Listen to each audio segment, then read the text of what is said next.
much is that? That is 450 gold pieces. Jesus Christ. I do apologize. Robin. We only have rubles here. Yes, No you're not gold. wrong. You're not wrong. Thank you for reminding me of my own wild rules. Yes.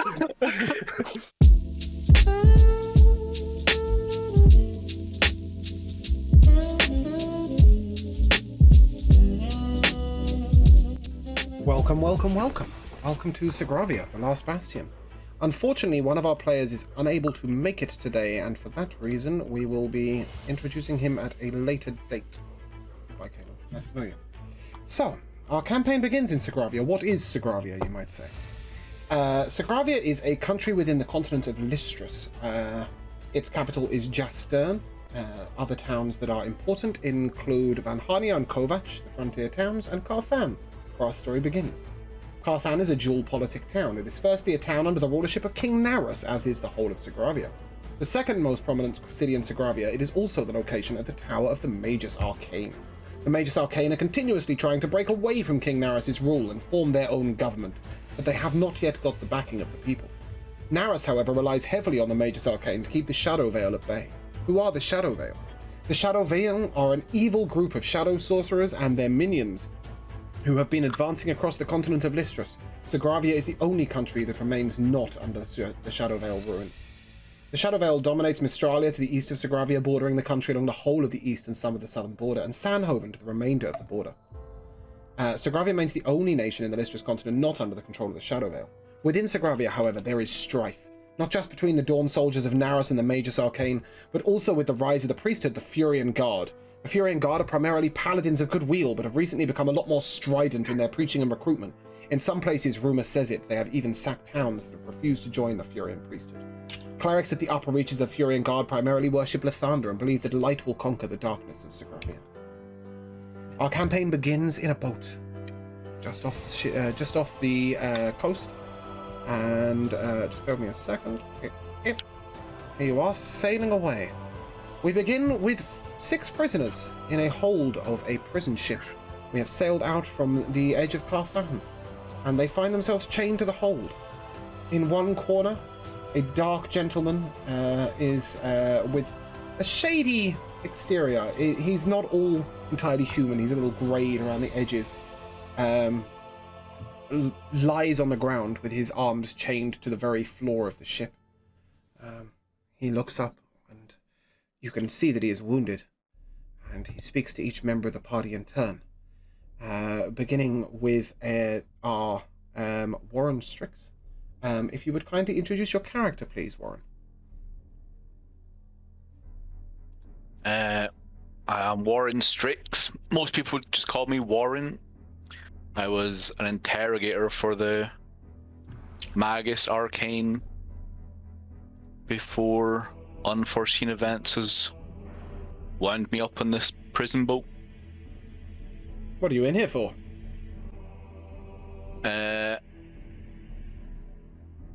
I have a bit of an addiction, I would say, and it didn't align with what the others liked, so they kicked me out and chained me up.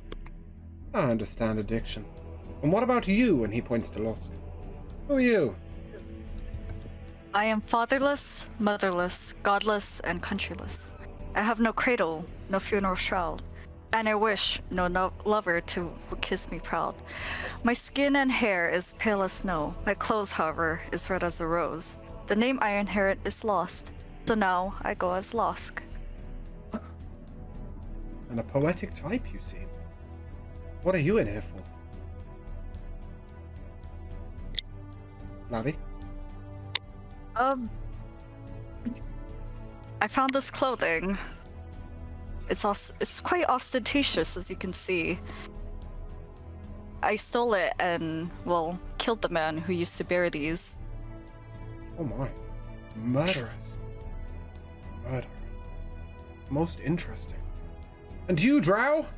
Who are you? What brings you here? Well, first of all, can somebody move this dagger from my side? Kinda hurts. But my name is Venan Beltar, of the House Beltar. Well, at least what it used to be.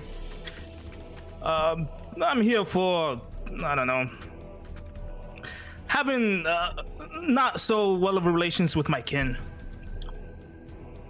It's fair. I can understand that. And you, Noel? Who are you?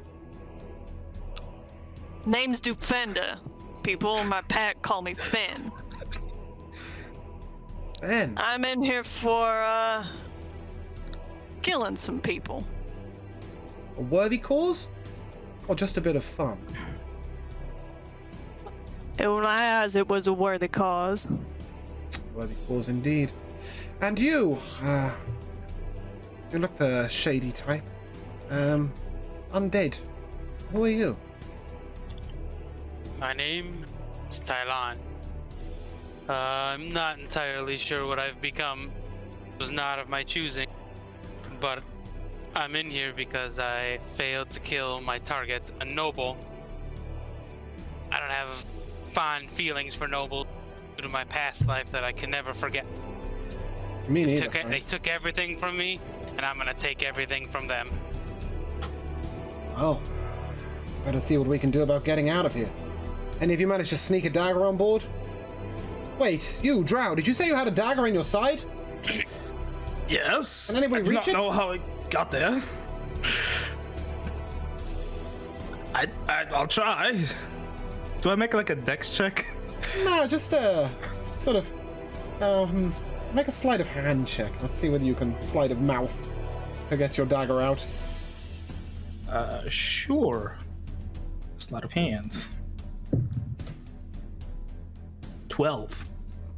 Yeah, you edge the dagger out. I'm sure it hurts, and you seize it between your teeth. That wasn't very wide. As you are attempting to get this dagger out of your side with your mouth, you hear the sounds of battle raging above. The ship starts to sway from right to left, from right to left. You hear a crashing noise above. You can feel the ship begin to get warmer. Out of the thin air, shadows appear, and a man steps forth. He is cloaked all the way, so his cowl drops all over his face in the darkest of blues. But just underneath the cowl, you can see luminescent purple eyes. And he speaks and he says, "You may find your escape yourselves easier now. The battle above rages, but by the time you guys are out, there'll be nothing left. Maldathar, are you ready?" He looks to the 6th prisoner that you had originally spoken to. And Maldathar smiles back at you and says, "Should you wish, you guys should meet with the Shadowvale sometimes. If you want to talk to them, look for any gambling master at any tavern that plays high card draw. Ask him if the odds are against us today, and you will be contacted." He smiles, says, "Remember to drop in sometime." He reveals that he is no longer chained to the ship, and stands up and takes the hand of the mage, and the shadows close in around them, and the two of them teleport their way out. Wait, what battle? There's a battle raging above on the boat. You can hear the sounds of the battle dying down effectively, but you can also feel the heat of the flames that have taken hold on the ship above. Oh no. Can one of you pick a lock? If I had my equipment, I could. Do you see anything around here that I can get for you to pick a lock? Can I make a perception check for that? I would say a perception check is fairly unnecessary, as you are in what is very barren hold. You are each chained to the wall by one manacle, and chained to the person to your right by the other. In the center of the ship lie some abandoned tools. You see a screwdriver, a chisel, and perhaps a crowbar, and a wooden mallet. It is fair to say these are within reach of your legs, should you wish to pass these items amongst yourselves. Any of those will do. Okay, I will summon my familiar. Oh, my bad. I will speak the name, Zilveth, and my shadow gets darker, and out of my shadow comes out a 4-foot, 8-legged, purple spider with demonic features on it. Marvelous. Oh my. I'll tell it to go get whatever the heck on the table that the On the ground lie a hammer, a chisel, a Yeah. crowbar, and a screwdriver. Which do you need? Give me all of them. I 4 guess legs for I'll start- walking, 4 legs for carrying. Yeah, he'll pick it up and start giving it to the Kick guy. him over here, whatever. So the spider sort of kicks across the items towards you. A most intelligent spider indeed. And, Tylan, you find yourself with a hammer, a chisel, a screwdriver, and a crowbar. And time is running out. Yeah, take the screwdriver first. And attempt to free myself. Okay, make a dex check for me, please. Dex. Yep. That's a 24. Okay, you are currently chained to Defender with your right arm, and to the wall with your left. Which lock would you like to pick? The one to the wall. One to the wall. Okay, I think it's fair to say that you with fair ease, ease the manacle away, and find yourself with your left hand free. You are now chained just to Defender, but are able to move around the boat as you wish. Defender obviously is a tiny bit strong, so she's he. Sorry, I'm really sorry. Defender, you are male, is that correct? Female. Female, right? Okay, cool. Just double checking. As long as Defender is being fairly cooperative, you can get wherever you wish at this point, with your hammer, chisel, screwdriver, and crowbar. I assume everyone here is tied up the same way I just was. So, yeah, everybody is chained to, with the exception of Viennan, who was chained to the shadowy creature who has just left. So currently has his left arm free, but his right arm is chained to the wall.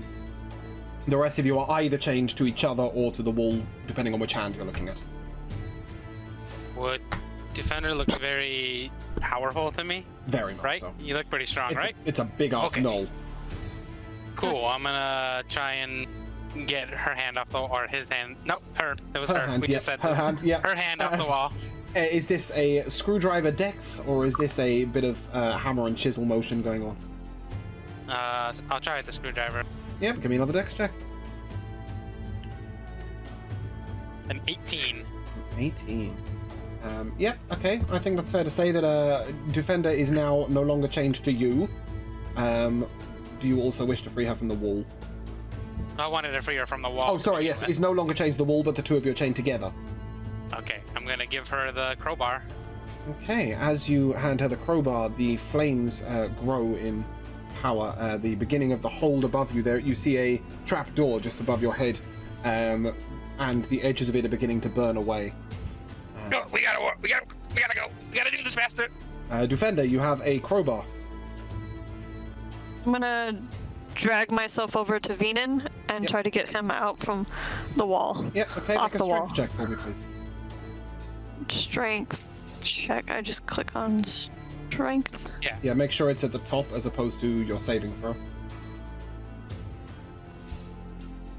So along the top, you'll see like +3, +4, etc. She did it. 13. 13. My Okay. arm. It's going to My take you a arm. few swings. While you're swinging, then Tylan, what are you doing with your screwdriver, chisel, and mallet? How much do I have enough slack to go to the next person? You would be able doing to this? reach Losk, but not Warren right now. Or less can Yeah, work on Warren. the one that's not on the wall now. Okay. So you're going to whatever. separate Losk from Warren's arm. My new no friend's gonna break the fucking wall. Okay, cool. Free Make a us dex from check each for me, other. please. Another 24. Okay, nice and easily. You pop the manacle free. Losk, you are now Probably do fine. you now have your left arm free, as does Warren. But both of you have your right arms chained to the wall. At this point, Defender, you've now struck for the 4th time and finally freed Viennan. The flames wanna- crackle and the trapdoor falls to the ground in front of you. You look up and you can see a small passage through the flames. DM. Yep. If I have like 6 seconds, I'd like to cast a spell. Yep, please do. I'll cast Mage Armor, like I usually should. Okay. And if I have any more time, I'll cast another spell. Yep. I'll be False Life. Okay. Basically, just shadows start enveloping me. Yeah, okay, that's absolutely fine. While you're doing that, Defender, you have your crowbar in hand. I'm assuming you're moving along the wall, attempting to free the next person? Yep. Strength check, please. Tylen, would you like to proceed to the last person and assist them in getting free from the wall? I'd like to give the hammer, what was the other thing that was there? Hammer and chisel? Yeah, I'd like to give the hammer and chisel to someone that's free and try to free me from the null. I'm still attached to her. The only person who is... You can give them to Losk, but she only has one hand free. So you could give the chisel to Warren and the hammer to Losk? Yeah, okay. that works. Each of you has an item in hand now. If you would like to... Losk, you have a hammer, and Warren has a chisel. Roll the 21 and free the next person. Yep. Losk, you now have 2 hands free. Oh, okay, cool. Does a 15 move mine from... Yep, that definitely frees you from the null. So now the only problem you have is Warren is currently chained to the wall. Everybody else is free of both manacles. Who will move forward to free Warren? I guess I will. Okay. If you would like to make one last strength check for me, please. Another 13.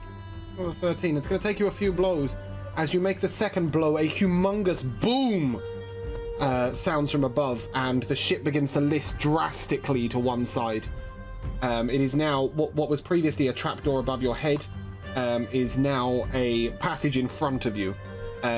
Warren, you are now laid upon your back with your arm chained above your head, and the rest of you are stumbling around trying to regain your balance as you're now standing on what was previously a wall. As you make the fourth blow, Defender, Warren, you are now free. Directly ahead of you, you see through the trap door a small dark passage which appears to not quite be on fire. However, surrounding the trapdoor itself are flames. Are there any swords around? There is nothing. You're in a prisoner's hold. Would I be able to see any of our equipment or anything? All you can see right now is a small, narrow, dark passage. I believe this is the way to go. Yeah.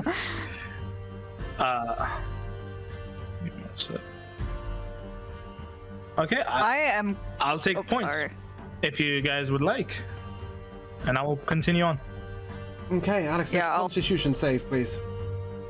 A Constitution save. Vienna. I will get these names down. That's all good. So 6. 6. You take 3 4 points 3. of burning damage. 4 points of burning damage. Yeah. Yay. And you progress through into what is a dark corridor. Now that you are in the dark corridor, it is fair to say that you see quite well in the dark now that the flames are no longer obscuring your vision.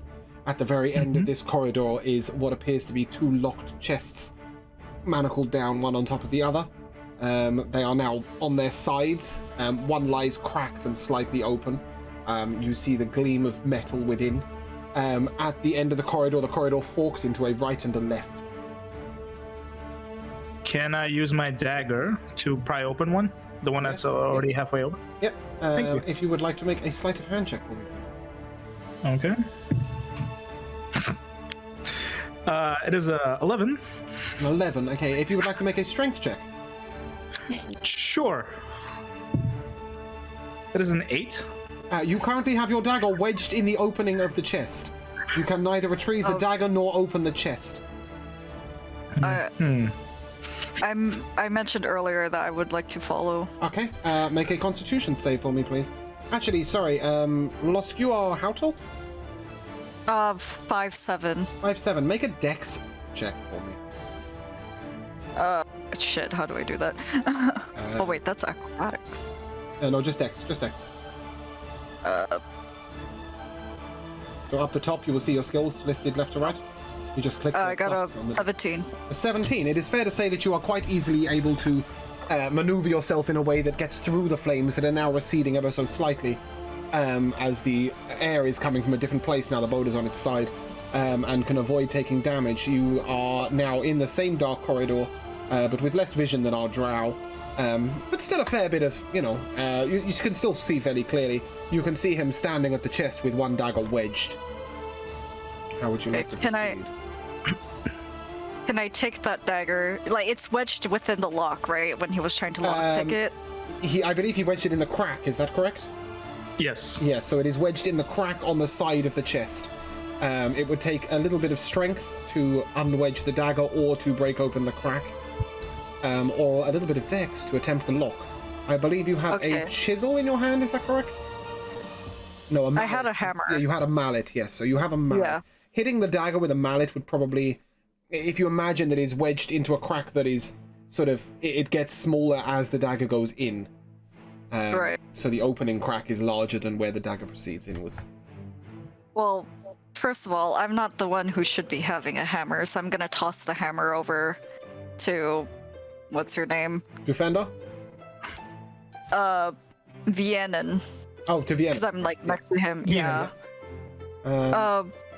Well known for his excellent strength. Or lack thereof. Well, better than me, the bard. Do you wish to utilize your mallet, or would anybody else like to proceed through the gap in the flames? I can go through. Okay, your height, please, Tylen. 5. I don't believe I wrote anything, so 5'4" is what I wanted. 5'4", okay, make a dex check for me, please. Of course, that's where I roll the fucking 2. Okay, make a 7. constitution save. Save.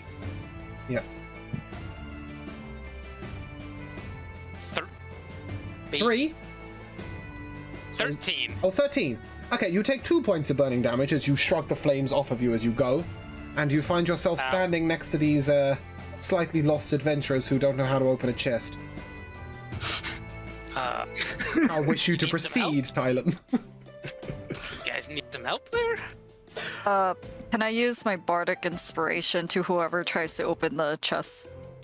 I think it's fair to say it's next. Tylen. Are there any females who can help me with this? As a male, I'm not strong enough to pry this. We'll attempt to open it. Yep, are you screwdrivering as a makeshift lockpick? Yep, you're not going to attempt to do anything with the dagger in the crack, you're just going to open the chest. Yeah. Is this the cracked chest? Yes. Okay. Make a slight dex check for me, please. Tylen. Not using sleight of hand to open. No, not yet. God damn it with the 2s! Okay, so that's a 7, correct? That's a 7. I'm a Okay, shitty fucking... you are able to maneuver your way over the chest to get your dagger into the lockpick with a 7. So if you would now make a sleight of hand check for me, please. Because obviously he's put his dagger in the bottom of the chest, right? So the chest is now difficult to get to. Yes, Vienna? Can I give him advantage with the help action? I think he's now got Bardic Inspiration and is about to attempt a lockpicking maneuver with about plus 19 sleight of hand, but you're more than welcome to help. I rolled an 18. Yeah, it's fair to say the lock's open. Within said chest, you find not only the gear that was stolen from you, in Thailand this is, including, for example, your thieves' tools, but you also find 2 small bags of cash money. One of them Cash money, baby. One of them contains 70 rubles and the other one 44 rubles.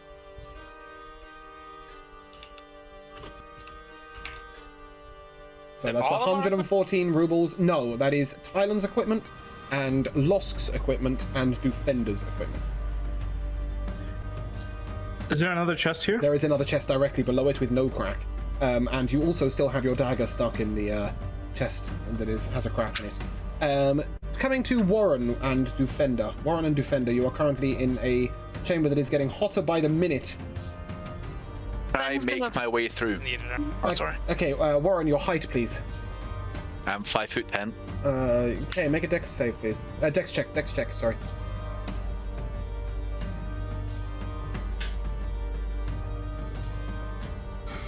Natural 20 plus 3. Nice. You dive with glorious efficiency through the gap in the window, taking 0 damage, and coming to a roll and a stand right in front of the chest. Defender, I think it's fair to say that dexterously getting yourself through a small portal is not going to happen. So if you'd make a Constitution save for me, please, Defender. Unsave. It is just below the original stats. You'll Oof. see some stats on the left. Yep. Oof. I hear an oof. What is our oof? Oof. 6. 6. Okay, you take 4 points of burning damage. That is the full whack. 4 points. Yeah, 4 points of burning damage, and you progress through to the chest. It is fair to say this boat is getting hot. Move quickly. Start coming to Thailand first. You have a second chest below you. Would you like to unlock it? Thailand is currently muted. I assume that he is doing something in real life. Does anybody else want to give it a dex go with his thieves' tools? Sure. Vienna, sleight of hand check, please. Okay, sleight of hand check.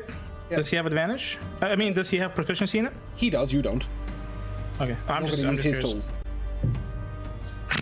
I rolled a nat 1. You rolled a nat 1. You failed miserably. Anybody else want to give it a quick go? Can I try? Fen will try. Oh. Sorry, Defender, what was that? Fen will give it a shot.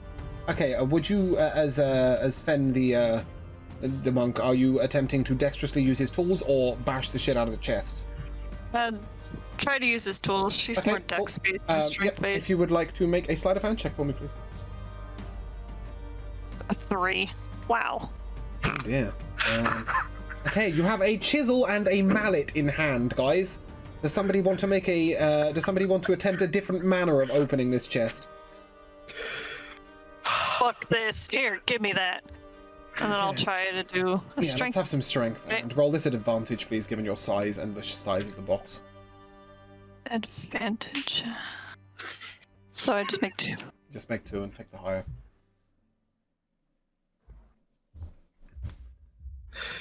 21. So, Jesus 20, Christ. right.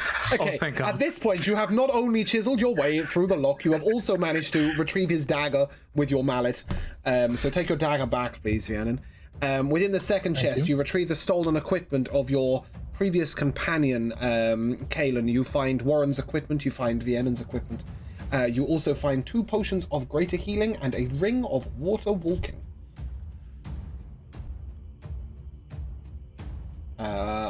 And a zircon. If you would like me to just write those in the chat for now, because you may need to get your asses moving. This ship is getting hotter by the second. do I have my sword with me? You have everything that you have listed on Okay. your character sheets. Okay. Yeah. So if as you are standing at these chests, you have a path to your right and a path to your left that you can see. At the end of each path, if you look to the left, you can see almost. If you imagine it's facing upwards, so you see the sky. Yep, you are on a list right now. If you look down to the right, you see the hull of the boat. That is sort of quite a sharp downhill moment. So if you imagine you're standing here and you look up to your left, you see the sky, and you look down to your right and you see the edge of the hull. You were taking point, Viennan? Yes. Which way you're proceeding? I'll go by my gut feeling to the left. To the left, okay. As you head down the corridor, you break into open ground. You are now on the deck, if you like, at a list of about 45 degrees. Standing at the very edge of the boat, you see 2 guards trying to release a life raft. For the rest of the ship, you can see their door to the captain's chambers, which is completely on fire and ablaze. You see various humans spattered about in their guard gear with dark flames sort of smoldering on their body. The fire is not red, the fire is a deep purple and a dark black. It is clearly of mystical nature. The 2 guards look a little worse for wear and are trying to release what is the only life raft that is not on fire. When did I burn down the ship? Wow. Hey guys, it looks like there's some guards over there. We can take their life raft and perhaps escape. Yeah, I'm down. Oh, yeah, I would like to state that I followed him, because that's also. I assume that the whole group, given that the boat is on fire, is in a hurry to get out and are following their drow leader right now. The guards are 7 foot away from you. Are you making contact with them, or are you sort of? Yeah. What is your plan with these guards? I would love to like surprise attack, surprise round attack, or something. We're just going straight into combat. Lovely. Roll initiative, please.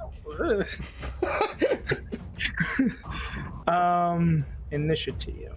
Yeah. So that is 23 for 22. Oh, those move too fast. So I've got a 6 for Losk, a 22 for Vienna, and a 23 for Defender. Warren, I missed your roll. You got a 6. You got a 6? Lovely. Yep. Losk, was I correct in your 6, or was that his 6? 4. Oh, you got a 4. We both got 6. She's got a bonus to hers. Oh, yeah, okay, that's fine. Oh, yeah, that's right. And Tylan Cinderstorm, have you returned? Okay, for now, Tylan Cinderstorm is going to sort of roll along with an initiative of 1. And yeah, you find yourself facing the backs of 2 guards. Fantastic, he rolled a 9. Welcome back. You can now retrieve your thieves' tools from the hands of these incompetents and continue. So that brings us to Defender.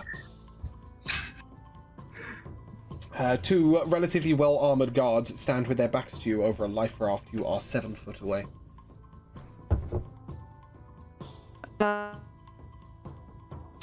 12. Oh, sorry, I seem to be getting some Discord lag. Can you repeat that, please? I'm Lagging.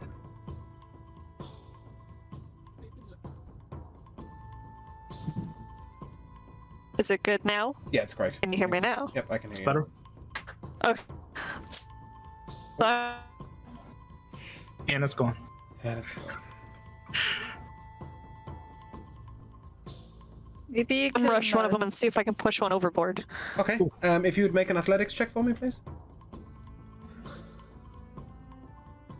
Just for reference, Warren, you will be number 1, Losk, you will be number 2, and Vienna, you will be number 3, as you guys go down the left-hand side. Tylan, you'll be number 4, and Defender, you'll be number 5. If you remember these numbers, these will be your numbers for the remainder of today, before you have your own little lettered numbers next week. Sorry, Defender, you were going to attempt to rush a guard. The one on the right or the one on the left? Can you hear me now? I can. Okay, I think our internet's acting up. Great. They are both relatively close to the edge of the boat. If you imagine the side of the boat is here, the life raft is hanging over the edge just behind these guards. Which guard would you like to try and push over the edge? Whoever's closest to me. Okay, make an athletics check for me, or you did already. What was your Athletics, check? I did not. Okay, Athletics check. Oh, come on. Oh, never mind. That was a 20. I thought that was a 1. I was like, fuck no. Okay, so that's a 20. Is that a nat 20? That's a 24. It's 20 plus 4. So, Roll the yes. nat 20. Okay, fantastic. At this point, you have not only launched him overboard, but you have done so without in any way disturbing the life raft, and you have done so without taking any damage. He is launched overboard and is currently swimming his way to the edge of the boat, where the rope ladder is sort of 8 foot to your right. Just bear with me a second. So he's now over here attempting to climb back up the ladder. And that brings us to Vienna. Was that an action? Oh, sorry. Well, I'm To do? assuming. Yeah, I mean, that's a standard action. Do you have a bonus action you would like to do? I do. I or- want to punch the other guy. You have a bonus action? Punch the other guy? Fucking love that. Yeah, punch away. Give me your hit. These are wearing light chainmail, bear in mind. That hits. 19. Yep, and roll for damage, please. 8. That is a solid crack across the jaw. As he was facing away from you, you then thunder him in the side of the chin, and he sort of leans over to the left and rolls back up and sort of turns around in a daze, looking at you guys. He is not happy. You're kind of cutting off. I'm cutting off? Yeah. Yeah. That's not good. Is that any better? Yeah. Yeah, Okay, that's better. fantastic. Turns out I just moved the mic across the room. So you've thundered him in the jaw. He's turned around, dazed towards you. And is that the end of your turn, Defender? Yes, that is the end of my turn. Okay, Vianen, you are confronted with one dazed guard looking fairly wounded in front of you, and one swimming guard currently making his way towards the rope ladder that leads up to the boat. There are flames behind you and flames to your left. How would you like to proceed? With Defender, I'll come right next to her, and I will use follow her lead, and use my own Thunderous Strike by casting Booming Blade. Booming Blade, and- okay, yep. Is that a roll to hit? Yep. Yep. It's basically a physical attack. Yeah, I thought and it if was. they move, they take extra damage. Yep, they ain't moving. Let's have some. Let's have a hit roll, please. It will be 20. Does a 20 hit? It does. Amazing. The person takes 8 points of damage. As your blade booms, the side of his jaw is ruptured off of his face. It hangs down. There's blood spattered everywhere. He collapses to the ground in an absolute mess of blood, and battering his chainmail is sort of caved inwards into his chest. He is clearly murdered brutally. At this point, the guard begins to crawl up the ladder again, desperately making his way towards you to get back his life raft. Does that conclude your turn, Vienna? Where is the life raft? Am I number right one? in front of you. Yes, the life raft is here. Okay. I will try to get the life raft ready as much as I can, if that is a bonus action. Yep, you can. It's fair to say your bonus action will be maneuvering towards it. We will leave you attempting to ready said raft. And that will bring us to Tylan Cinderstone. Are you with us? Just gonna shoot. You're just gonna shoot a bitch, yeah? Guard. I thought that might happen. You are, for the purposes, if in case you missed it, you are number 4. Would you like to roll to hit, please? It's a 24 to hit. That is hitting. Is that a nat 20? No, that's Okay, cool. 17. Bloody hell. Alright, okay. And if you'd like to roll for damage, please. There's 10 damage. Do I get sneak attack on this guy or no? This is a surprise attack. So, Oh, yes. Yes, I do. Okay, he takes He 17 did. damage. Your crossbow takes him under the chin, through the back of his throat, and he collapses back off the edge of the boat with blood spewing from his jaw and out of his mouth. It is fair to say that you have brutally murdered both guards, and they are dead.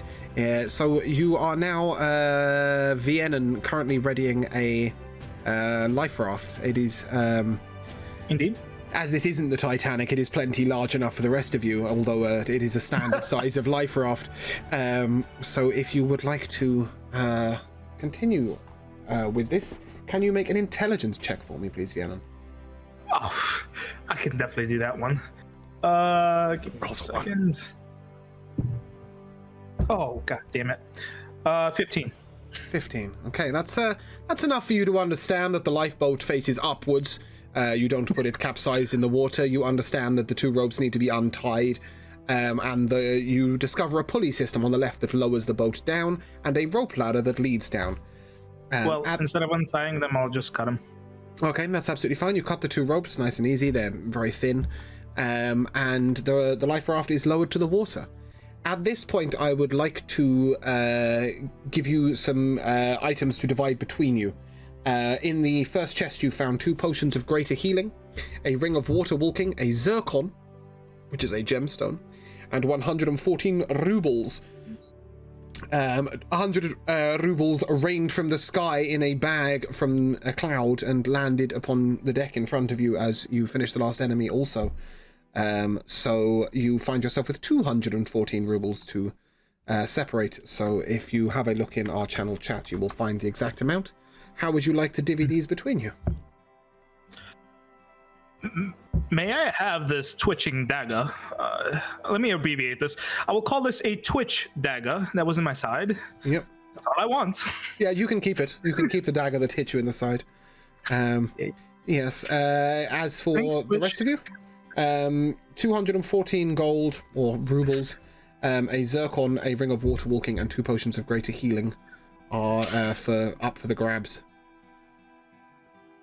Can I take 36 rubles? Is that a 5-way split? No, it's a 6-way split because I thought there were 6 players. Okay, no, that's absolutely fine. We will. Who's trustworthy here? Absolutely none of you. Brilliant. Let's roll a d5. Okay, Vienna, you will be holding a small bag in your a small separate pouch in your backpack for Kalen, who is currently unconscious and being dragged along beside you. So at this point, if you would like to each take a, what was that, 36? Yeah. If you would each like to add 36, what will show on the sheet as gold, but is actually rubles. This is paper currency, by the way, so it has no weight to it. There is the only coins in this world are the shards, the copper shards. So 36 gold each, and then you have 2 potions of greater healing and a ring of water walking to divvy up between you. Greater healing, water walking. Does anybody have a particular penchant for a ring of water walking? If everyone's going to be too polite, I'll take it. Go for it. Take it, Warren. None of you are polite. Remember this. None of you are polite. Warren grabs the ring of water walking and stuffs it into his pocket. Who's grabbing at the healing potions? And we'll take a greater healing potion. Defender takes 1. I'll take another. Vienna takes the other. Perfect. I just sort of needed to divvy out the loot early on so that I don't forget that it exists. We will give Kalen his due equipment when he is necessarily there. So at this point, you have lowered the life raft to the water, and you are all standing looking down at it. Apart from Tylen, I believe it was, who shot an arrow, so he is sort of 4 or 5 foot back. So everybody's here, right? Around us? You're all around the edge of the boat, yes. The flaming, burning destruction boat, by the way. It is falling to pieces. I'll start helping everyone get into the lifeboat. Yeah. I'll be up top just guarding the situation. When you're helping people onto the lifeboat, Argo, are you standing on the boat or are you standing on the water next to the lifeboat? Standing on the boat. Okay. The life raft down at the bottom or the boat up the top? Boat up the top. Okay, fantastic. Who's first down? I shall go. Ben. Ben will go after Lusk. Okay, so that is Lusk and then Defender. This is a 7-foot drop. Are you leaping or are you using the rope ladder? I'll use the rope ladder because I have class. Okay. Defender, do you have class or are you leaping? No, Ben does not have class. Okay. Don't sink the boat. So Defender, you're leaping down, is that correct? Sure. Lusk, make a dex save, please.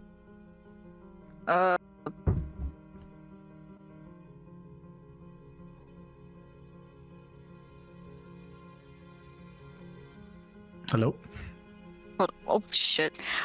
I rolled, I got a 9 plus 3. Rolled a 12. So, yeah. Just 6 plus 3. I think... 6. I didn't see it. Right, okay. So you are now very wet and holding onto the edge of the boat as the Defender's thunderously large form crashes onto the raft and sends it rocking left and right. Who's next? Who's jumping down or laddering down? I'm gonna jump into the water. You're going to jump into the water, okay. You make a graceful leap and land next to the boat. And being a natural water-based character, you are floating to the top. That is correct. That is how your armor works, right? Yes. Yep. Yeah. That's only... No. I can swim fine. I can float to the top if I die. Yeah. So you are naturally floatingly buoyant and you are able to swim. So you are quite with ease managing in the water alongside. That leaves Vienna and Strix standing at the top of the boat. Go. I'm still guarding my way there. down. Strix, are you roping or jumping? I will rope down. Excellent decision.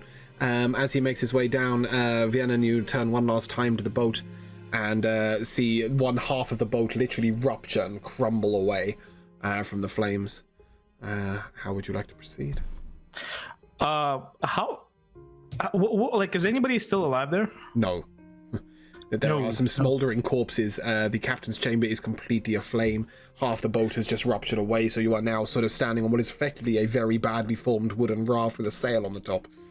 And is there anything shiny I can see in the boat? There's a couple of corpses sort of between 4 and 6 foot away. I'll try to go to the fanciest one. Okay. These are 2 people in guard's uniform. Make a quick investigation check for me, please. Not a problem. 11. Okay, you rifle his pockets and find 3 copper shards, and a key. Awesome. How far away is the raft from me? The raft is now... You are now 5 foot from the edge of the boat, and the raft is a 7 foot drop down. Okay, I'll misty step in there. Okay, beautiful. Down you go. This leaves 4 of you on a raft with an unconscious Kalen in hand, and a swimming reborn next to the boat. What was the copper shards that I got? That is basically 3 copper pieces. So the shards are the smallest of currency. Congratulations. Yeah. Well worth the rifle. But you do have a key. It is a large iron key, very ornate in shape and size. Oh, I have a key. Awesome. Yes. I got the key.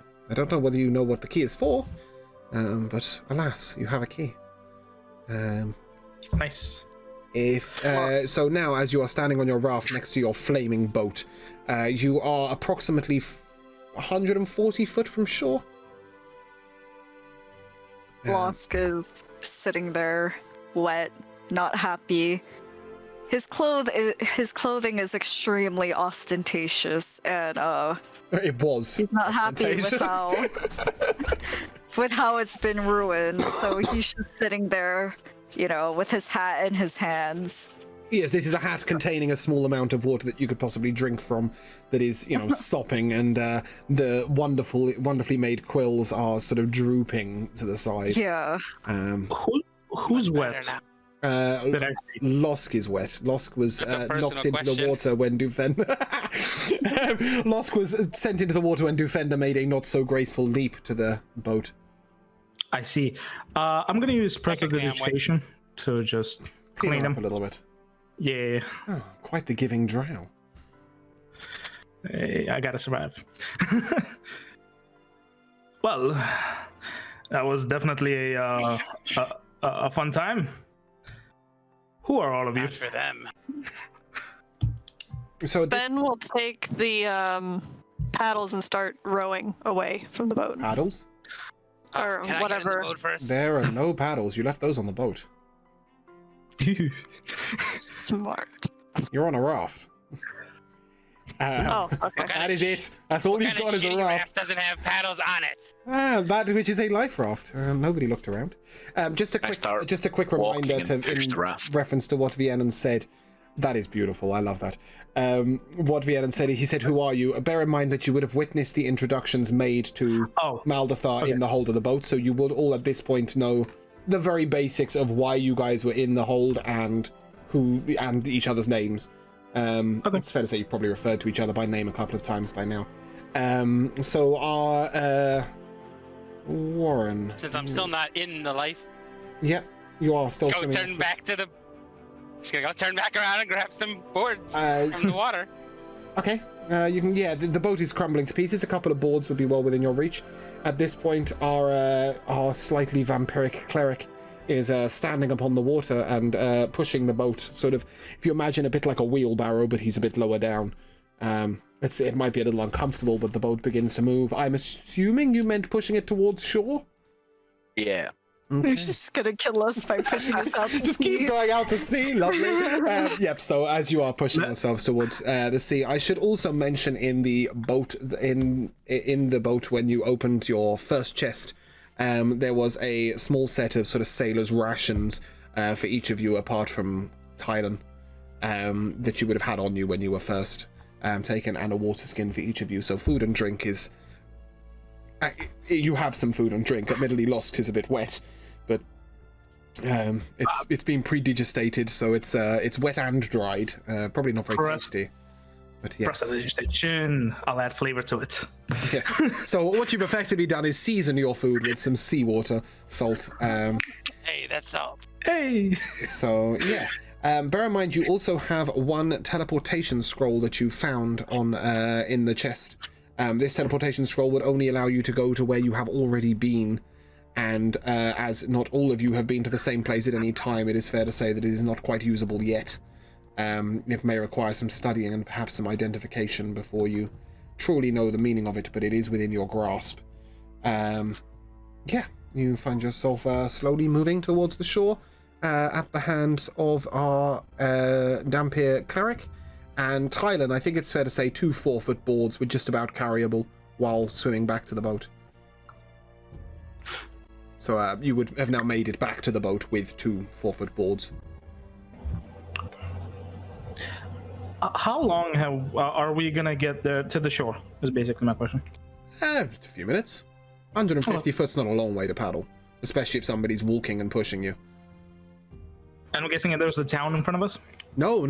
As you look to the shore, if you imagine on the edge of the shore, you would see sort of small cliffs leading up to a grassy land to the right. Further to the right, ever so slightly, you would see Carthan itself rising up in the distance. And then, so if you imagine you're just out to sea over here, you would see to your left a more forested area with a beach land that doesn't have any cliffs at it. If you were to head directly to the closest point of shore, this is where you would reach a small forested area with a sort of pebble beach. To your right, you would see a sandier beach with cliffs, and then further right again, you would see Carthan. This is to say that you are currently slightly north of northeast of Carthan. To your left, far left, you would be able to see some mountains rising over the edge of the cliffs. While we're making our way downtown, Lusk is gonna sit there, do nothing, to help. But he is gonna ask, so when we get back to shore, we're all criminals. What are we going to do? In the eyes of the law, yeah. We are all criminals. Outside of the law, we could form a party. Perhaps have a little advantage on survival. He's got a point. Safety in numbers. Yeah. Safety in numbers. Nothing shady about a band of criminals going on a day walk together. Well, if you all would like to form a party, I would believe some ground rules would be required. Like me and Defender here, we have some ground rules of our own. Sorry, it is at this point that it should be mentioned. The two of you know each other, is that correct? Yes. Okay, so the rest of the party would not have been aware of this at the moment. Well, yeah, I'm just introducing it. yeah, I was just making it clear for my sake that it is the two of you that know each other. That is correct, yes? Mm-hmm. Yeah. Okay, cool, thank you. What are these rules? Well, if we are to form a party, first of all, we'll have our goals and ambitions, and that is wonderful. But let us not betray each other, and let us not leave any man behind. That's the type of crap that kills you in the end. Agreed.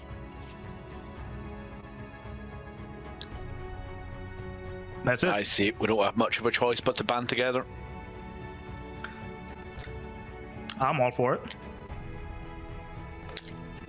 Power in numbers.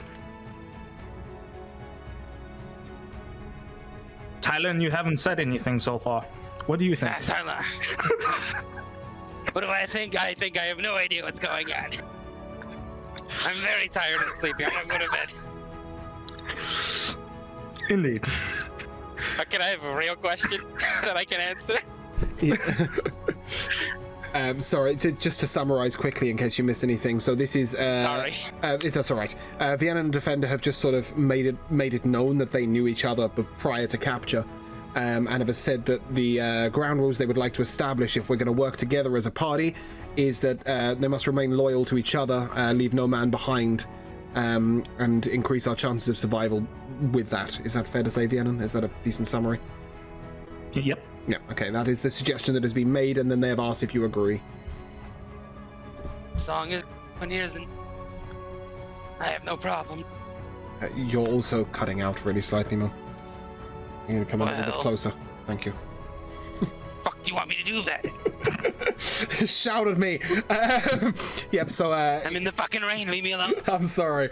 I know there's a lot going on. So, assuming that Tylen is going to crawl onto the edge of the boat, by this time your boat is drifting closer to the shore. Where would you like to make land? As I said, directly in front of you would see some forest and a pebbly beach. Slightly to the right of you would see a sandy beach with sort of 40 or 50 foot cliffs scaling up from the wall. These you would know from having been around Cartham that these cliffs are scalable, but it is a time-consuming and slightly dangerous venture. Further to the east, you would see, further to the west, further to your right, you would see the town of Cartham rising, and to the far left, you would see mountains. Where would you like to make sure? Out of curiosity, what time of day is this? It is currently approximately... The sun is high in the sky. It is hot. It is fair to say it's somewhere near the middle of the day at this point. I can't see nothing. Well, I mean, you can see many things, but not many things of any use. Yes, it's blurry. You are... your eyes are mildly pained. You have lived above ground for a fair amount of time, though. Is that fair to say? Yeah, for about 3 months. Okay, so you're adjusting slowly. It would say if you tried to pick out what's on the shoreline, you might struggle, but you can definitely see the people in front of you. But right now, I think Warren is the one pushing the boat. Where would you like to make shore? Heading towards the forest is probably a good place to hide out since we just escaped the prison boat. I did bring planks for us to use as oars, you know. Oh, sorry, I kind of assumed you were rowing with them at this point. I wasn't sure how present you were at the time, so yeah. The boat is almost at the beach at this point. You can see a pebble beach, sort of only 3 or 4 foot in depth, that then rises into a grassy area with trees rising all about you. As you get close to the shore, you can see a small hut ahead of you, in the distance. This is maybe a lodge, a hunter's lodge, a forester's outlet, for example. We go there. I'm all for it. A good place to gather ourselves. Okay. Mm-hmm. As you make sure and leave your wooden planks behind, it is a short, maybe 30-40 foot walk up to this hut. I would like to be the first one to walk up to this hut. Okay. Stealthily. Make a stealth check for me, please. Thank God I have +9, 8. An 8?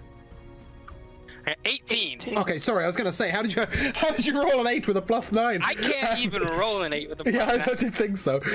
So 18. As you get a little closer, you're now sort of 15 foot in range. You can see what appears to be a furbolg sitting upon a bench outside. There isn't a huge amount of cover between you and him. He is currently sat doing what appears to be fletching arrows. He looks over a small area of farmland just behind his... I say farmland, it's more a sort of vegetable patch, if you like, that he's made for himself. And as he's fletching, a sort of blue orb of light is swirling around his head. Huh. Let's not attack this man. Would it be possible for me to, I don't know, make like a Arcana check to see if I know what's happening? I think even at the most basic of levels, you would understand that this is sort of playful magic. Imagine sort of dancing lights. It is not of any import, but you can see that he is naturally of the arts. You know, he is... the fact that he's not focused on this ball of light whatsoever, and yet it appears to be dancing around him in some form of pattern, implies that it's just light, playful magic. Okay. On guard or anything? Sorry?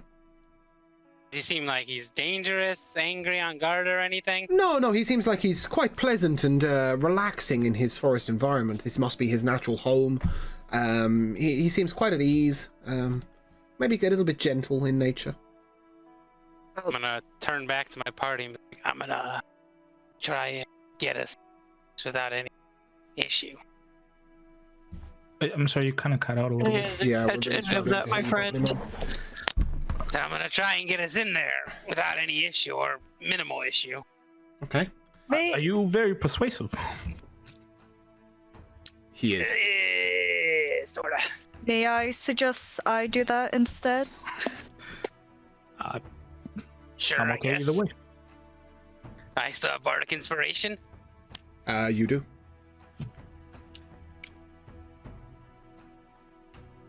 Am I doing it or are you doing it? I said. Or do you want to approach together, or it's totally up to you I wanted guys. to approach by myself.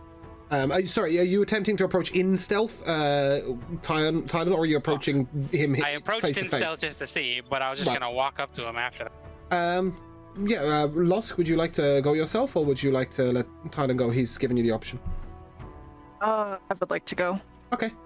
So as you sort of come into the clearing, he raises his eyes and he looks directly at you. And he says, Yo! Ho! Adventurer, where have you come from? Hey, sir. My companions and I, we were on a ship that, just got shipwrecked. We don't really know what happened. Being that you're not guards, I can well assume what you were doing on that ship. Well, nevertheless, I make no judgment. It was well known to me that the ship just out to sea recently now was a prisoner's ship, and Bird tells me that it did not necessarily suffer a good fate. I should warn you, you are being hunted. I can assure you, sir, that it was not our fault. We're just looking for a place to recuperate. I am more than willing to offer you a small bit of shelter and perhaps some trade. However, I will tell you, if the guards come, I will not hide you. That is of no problem, sir. I can assure you that guards have no business with us. Make a deception check. Deception or persuasion? Deception, you're lying, straight up. The guards are most definitely looking for you. 26. 26? Oh. Well then, that's not a problem. Not a problem at all. Can I interest you in some trade? Sorry, question, Tynan? Would they be looking for us after the shipwreck? Wouldn't they think we're dead? He is informing you that they are looking for you. Why would he? He told you quite specifically. A bird told him. Alright. I didn't hear the bird part, my bad. No, sorry, a bird told him that the guards are looking for you. Okay, my bad, I didn't hear that part. Okay. So yeah, he's... are you interested in any trade? I have some potions, perhaps some herbs, some arrows, and a rather wonderful longbow I've recently created. Perhaps my companions will be interested, and I kind of beckon them over. Companions? Ah. He sort of... As you guys advancing, is that correct? Yes. I'll do so. I shove the lifeboat back in the river and let it float away. Just so guards don't see where we've come to land. Yeah, I think it's fair to say if you shoved it hard enough, it would drift on its own. The wind is blowing east. So if you shoved it hard enough, it would beach up towards the mountainside. I'll do that then. Okay. Need a check or anything? No, that's absolutely fine. It's fair to say that anybody would be capable of shoving said raft unless they were, half a foot tall. But can I confirm that Viennan has come forth? Yeah. Okay. As he looks over to your party, he notices the drow. And he looks quite distrustfully straight at you and says, I thought you said your party was not up to no good. Up to no good. What? Pardon me, are you talking about me? Are you being racist, sir? I think it's fair to say that it is no longer racist to say that your race comes with a fair amount of suspicion involved. Well, sir, he saved my life. All of these people help save each other's life. I I'll think give it's a fair wink. to say that. He looks slightly distrustful, but then repeats his offer and says, may I interest any of you in any trade? Some of you there look a little injured.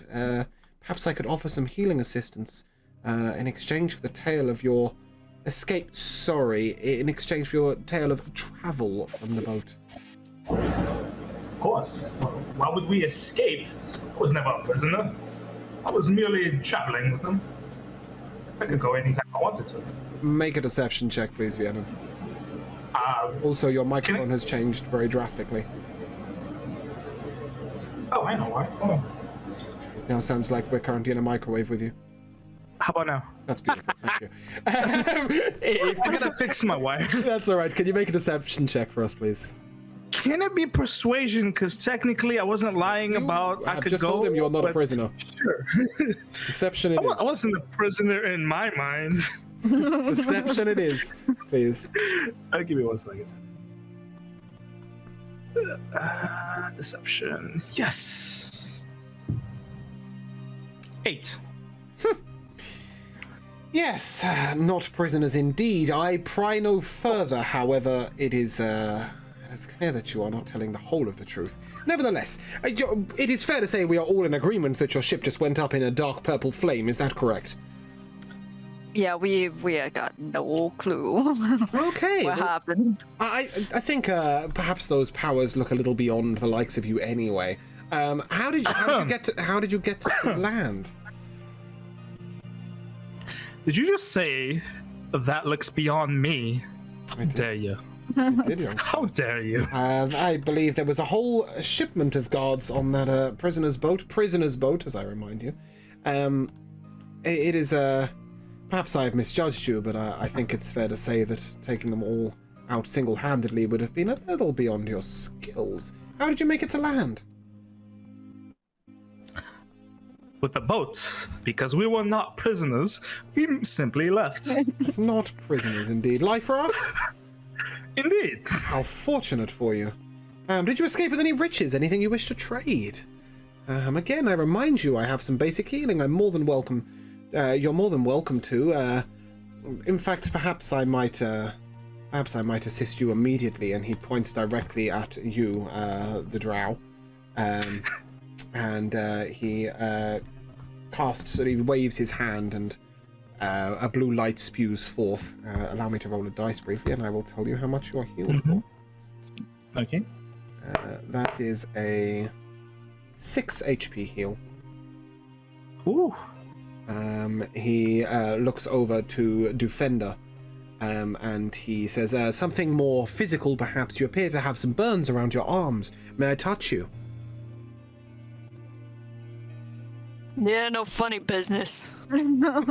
He approaches clearly with bandages in hand and is not going to, do anything particularly strange. And his fingers are almost ice cold to the touch as he puts them upon your arm. And then a warmth infuses your wrists. It is fair to say that you can feel the healing already taking place. And again, I will roll a dice. And that is 3 points of heal. And then mysteriously, as he steps back, a sudden blue light shoots forward from him. That is... You're level 3, is that correct? Yes, you're level 3. That is a 3 hit point heal on... Who is damaged right now? Defender and... It's Defender and Tylen, is that correct? Mm-hmm. Yep. Can I roll a d2? I guess we'll call it evens and odds. That is Tylen. That is a 3 hit point heal. Top. Lovely. Any potions I can interest you in? Have you anything you wish to sell? Well, first of all, here's 3 copper shards for the healing that you did for me. Why? Trying to build Thank trust you, here. good sir. He looks slightly, not necessarily offended, but almost confused at the approximation of the worth of his healing. Are the shards a little bloody? No, but they're just, these copper shards, you'd normally see them sort of 20 would be for a loaf of bread. So you've sort of given him half a crumb, and he sort of looks at it and he said, why, thank you. And he nods. And he says, should you be interested, I have potions of healing, both greater and superior. I have a potion here of invisibility, but perhaps given your approximation of the worth of my healing, you may not be carrying the funds for those. How much is that? That is 450 gold pieces. Jesus Christ. I do apologize. We only have rubles here. Yes, you're No not gold. wrong. You're not wrong. Thank you for reminding me of my own world rules. Yes.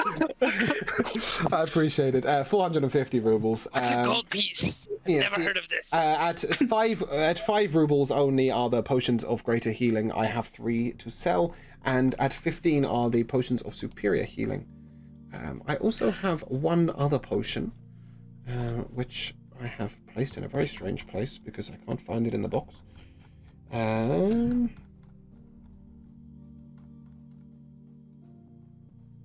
Again, I have a potion that it's a little more pricey at 300 rubles, and this is a potion of heroism. I also have your standard wooden arrows, should any of you need arrows for hunting within this forest, and as I said, a longbow of a little bit of minor magic. How much for some information? Some information, you say? Well, it depends on the nature of the information. I wouldn't like to help our non-prisoners escape the guards too much, but what sort of information were you pursuing, sir? Well, first of all, where are we? Where are you? Well, you are approximately half a mile away from Carthan to the east. You are beginning to enter the Crag Mountains. If you were to head slightly more to your east, and a little further to the west, you might find the River Dervin. You are on the coast, as you may have witnessed, coming from a non-prisoner boat. And you are currently in what is affectionately known as the Green Forest. Mm-hmm. More importantly, you are at my house. And Okay, it is first a of all- wonderful house. Why? Yeah. First of all, sir, I was wrongly imprisoned. Imprisoned. So the non-prisoners were imprisoned. What were you wrongly imprisoned for, young lady? She was my Young prisoner. man, sorry? Do not Young listen. lady. I'm a youngin'. But, they asked me where my clothes came from. Oh, and fine clothes they are. Yes, and they were actually given to me. Were they? Were they given by Yes. choice? Yes, they were, by my parents. Oh my. With parents like that, how did you get yourself into so much trouble? Well, they put me into trouble, first of all, and I didn't like that. Sounds like a tragic story. Not really. I'm just saying. You already know that we're prisoners. There's no there's no point in hiding it. Just know. Well, of course, you are the non-prisoner prisoners that came from the non-prisoner prison boat, who I gently wanted to remind you are being hunted by the guards. I couldn't tell you the reasoning, but perhaps because the prison boat went up in a large ball of purple flames and they assumed it wasn't the guards, maybe they think you might have had something to do with it. I can tell you that the guards set out from Carthan approximately an hour ago. Well, I was never a prisoner. I don't know about this lot. That's number one. Number two, you make a lot of presumptions. I do not like the way you speak to us. And number three, thank you for the information. Here's 10 Okay, first of all, rubles. shut up, dude. He's being nice to us. Well, at this point, it is fair to say that he seems fairly ambiguous about it all. He's not particularly interested in what is going on with the guards. He is merely relaying information, and you would assume from the way that he's doing it in that sort of nonchalant, don't care manner that he'd probably be just as happy to be informing the guards where you are as he is to inform you where the guards are. Perhaps an interested bystander is how you might perceive him. Cool. Speaking of which, an hour from Carthan is more than enough time from the guards to make it to approximately here. Just bear with me a second. And he takes out the smallest of whistles in between his giant thumbs. And he blows a little bird tune. It's been an hour since the boat first started going up in flames. And a humongous falcon sort of dives down from the sky and lands upon his arm. And he speaks in a sort of language of tweets and mumbles into its ear, and it leaps back off into the distance. And he said, "I'm just checking on their progress for you. Anything else I can do for you, adventurers?" Well, honestly, I'm hunted either way, whether by guards or not. I'm a drow. Do you have anything that could, mask my skin color? Short of just lobbing some chalk at you, I'm not sure what we could do for the longer term disguise, but perhaps I could assist you in looking like a different drow, if that would help. As for not looking like a drow, that might be a little bit more of a challenge. He sort of looks a little pensive, and asks you to bear with him a moment, and he wanders into the house, leaving you guys alone outside the house for a short period of time. Is the bow out there? No. It's fair to say that he was offering a bow that he had made inside the house. Can I Go on. do like a little group, like just us and not the dude? Yeah, he won't be able to hear you right now. He's inside. Let's hold okay. I think I know what's gonna happen, but that's metagaming. Okay, so the guards are gonna come for us. He's gonna tell the guards. So We what cannot do let I him do? tell the guards. Well, I can monitor him while we leave. We can leave right now. He's gonna send that bird after us. I think she wants us to take care of him. I don't want to take care of him. I just want to find a way to not give our position away. I agree. Bribing? I think he's susceptible to bribing. Well, yeah. Yeah, why don't you give him some more chips? See how he feels about that. Shards. Not chips. And Shards, not copper either. Shards. Why the fuck did we change the goddamn currency? Because I got tired of keeping them all the same. At this point, he sort of plods back out. He says, "Unfortunately, I can't find a way to disguise your nature directly, but perhaps you might find this of use." And he hands you what appears to be a large green cape. And he says, "I understand that perhaps even myself was guilty of persecuting you by your race alone, sir. This will not necessarily hide your race, but may hide you entirely from prying eyes. If you raise the cowl, you may find it offers great disguise in the forest. Speaking of disguise in the forest, I can tell you that our lovely Lady Barakas, the falcon you saw earlier, has informed me that the guards are now making their way into the forest. Now, I'm not willing to directly lie to the guards for you, but should you have left in a random direction, perhaps merely a point would not necessarily tell them where you have ended up." Well, thank you for the cape. And if I may, does this come with a panther? Does not. I see. I'm sorry. Well, here you go for the cape and for the information, and I'll give him 20 rubles. Lovely. Thank you Altogether. very much. Most appreciated, young sir. Mm-hmm. For one that has just escaped from prison, you're very free with your money. Oh, you didn't What escape. You were the prison? one that wasn't a prisoner, I remember. I was never a prisoner, That please. is why you had the money. Got it. Of course. Now, if the guard were to come in, you could always say that we sailed west. Sailed? You sailed west Yes. upon Yeah. foot? Well, Yeah, we went to make a chocolate factory. This is chocolate you speak of. well, You don't have to say there was one raft. There could be multiple. And if you had sailed west, for what reason would you have come ashore first to say hello to me and then gone west? Perhaps I wouldn't have seen you at all? We just needed directions. Yeah. We didn't know where we were.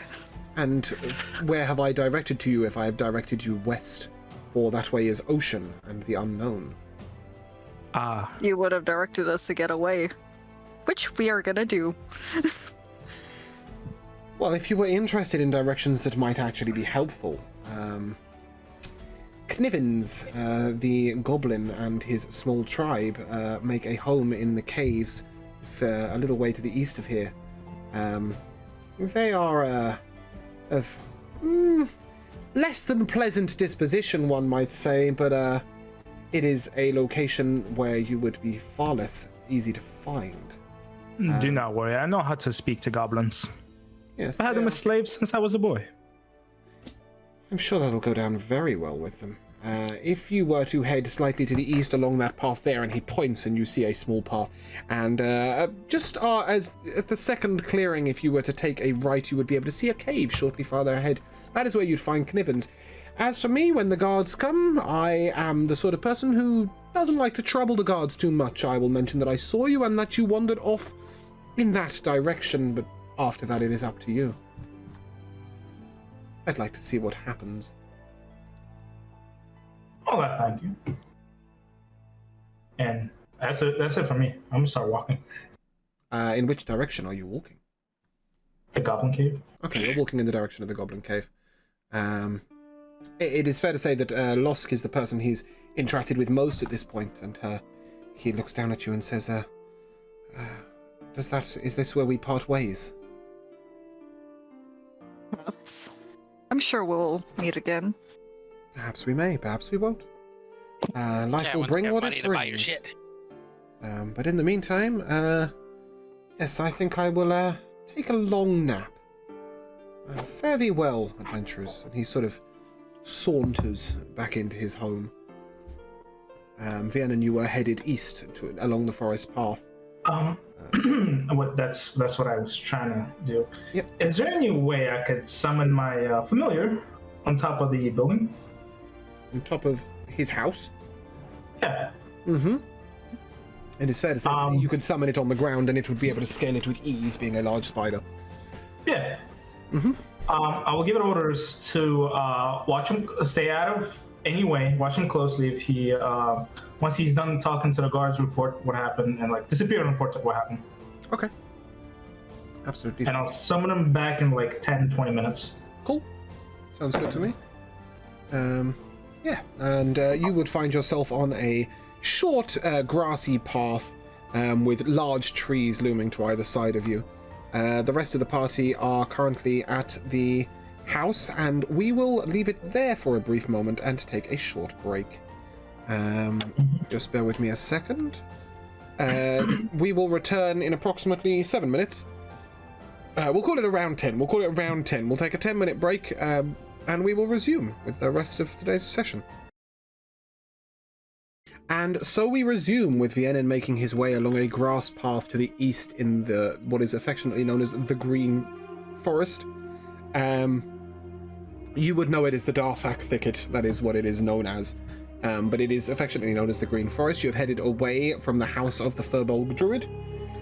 The rest of you are stood outside the house of the Furbolg Druid, and there is currently a large spider on top of the house. What wish you to do, group? Fen's gonna follow Venan. Okay. We're going with the plan. That is that leaves Argo and Losk behind. We'll go, because splitting party is no-no. Okay. Yeah, I'll follow behind. And so, as you proceed along the grassy path, you see dark trees looming either side of you. Ahead of you, you would see a small clearing. The first of the two clearings the druid mentioned. Besides, there's overgrowth, and various berries and mushrooms are growing in the undergrowth. You can smell the richness of the loam. There is recent rain. A sort of slight mist envelops the forest as you look further into the forest. Despite the bright sunlight ahead, in the darkness of the forest, it is almost pitch black. Ooh, I like that. Question: do I see the bird that he sent out? No, he sent a falcon almost a mile into the sky. Amazing. Yeah. Even without your vision impairment during the daytime, you would not be able to see the bird. Okay. I'm gonna look back at the party. Mm-hmm. Well, I believe this is far enough. Let's pick a different direction. I do not like those green pesky creatures. Yeah, Where I you hate had green mine? stuff. Well, this dark forest looks good. Preferable, at least. And then afterwards, we can keep going to find maybe a town, a small little village. Sounds good to me. If we asked them for a goddamn map. It's fair to say that you guys would know enough of the area to know that this forest is sort of half a mile wide and maybe a quarter of a mile in depth. It is not a large, sort of all-encompassing forest, but merely a small thicket before you get to the mountains. The mountains would be headed directly east. South, you would find yourself headed down to the plains, where you would then get to the river, and west, you would be going back towards Carthon. And obviously north, you would hit the place you've just come from, and then you would hit the beach. Okay. Which direction did you wish to travel in? Yeah. Well, what direction do you guys want to go to? We should probably go to a smaller town. Well, I'm all for that, but I do not know this place very well. I do not come from these woods. The nearest small town would be a 8 to 10 mile hike. There are perhaps a few hamlets and maybe the odd country house, etc., but this is open farmland from Carthon to the east, along the river. We should follow the river, because settlements typically settle around, rivers. You're currently 5.5 miles north of the river. Let's start walking. We'll start walking. Let's go. So you would bypass Carthon to the east and head down through the thicket, where you would then sort of reach the farmland that you know of. Mm-hmm. The very open ground. By all means, head onwards. I'm down for that. While we're walking, how long has it been? Probably about another 5 minutes or so, as you were having that discussion. Around that 20-minute mark, my spider comes back. Okay. So you made it further along the path, is that correct? Are you not in the path? Are you heading directly through the forest? Well, we went towards the path we were told about, and You then went we east started along the path, diverting. and then you have And then we diverted split off the path down through the actual forest. Yep. Yeah, kind of when we were Yeah. out of vision of them, we split off. Pretty Yeah. much. Okay. So as you are heading through this dark forest, you are finding it difficult to make a straight path anywhere. There is a thicket, there are branches, there is deep undergrowth. It's fair to say that you're on a very winding path. Before long, you would begin to lose your sense of direction within this forest. You recall the spider to yourself, and what does the spider? Does the spider? It wants to. You want the report from the spider of what the druid has said to anybody that's passed. Pretty much, yeah. From what I can understand, if he pointed to the certain directions towards us, You would be given a report that despite 3 guards in armor coming to the door and knocking for a long period of time, nobody responded to the guards. When they opened the door, they did not speak to anyone. there was nobody there. Not to the guards, no. To the eyes of the He guards, did they say saw he was nothing. gonna take a nap. I'll just relay the information to the group. It's a 72. Bear with me a second.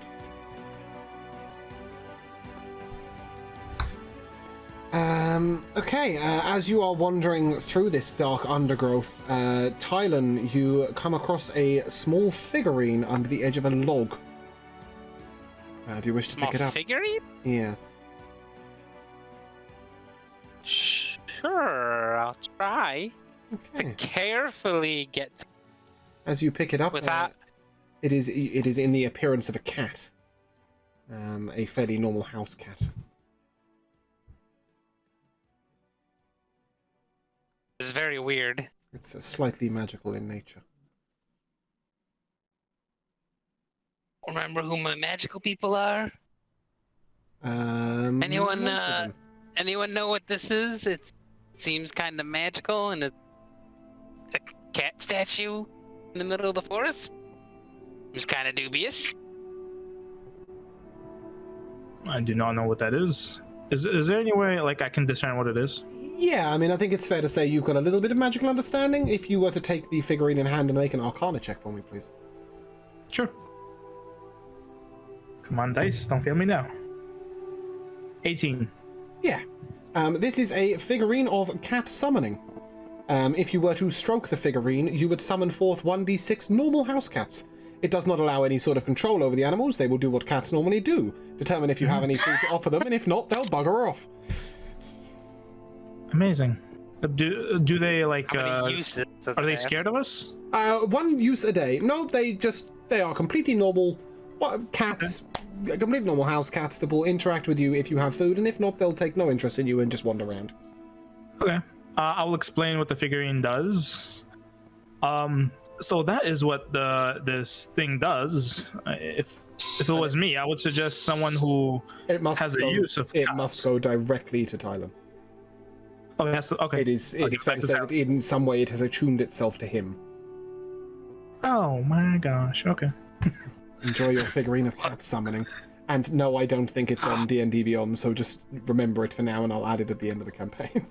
It's okay, I'm gonna fucking ruin your goddamn day with this thing. Every single day. Gonna ruin your shit. Look, we have food. I'm just kidding. Yeah, sounds beautiful. Okay. Oh, yeah. I care so much about cat.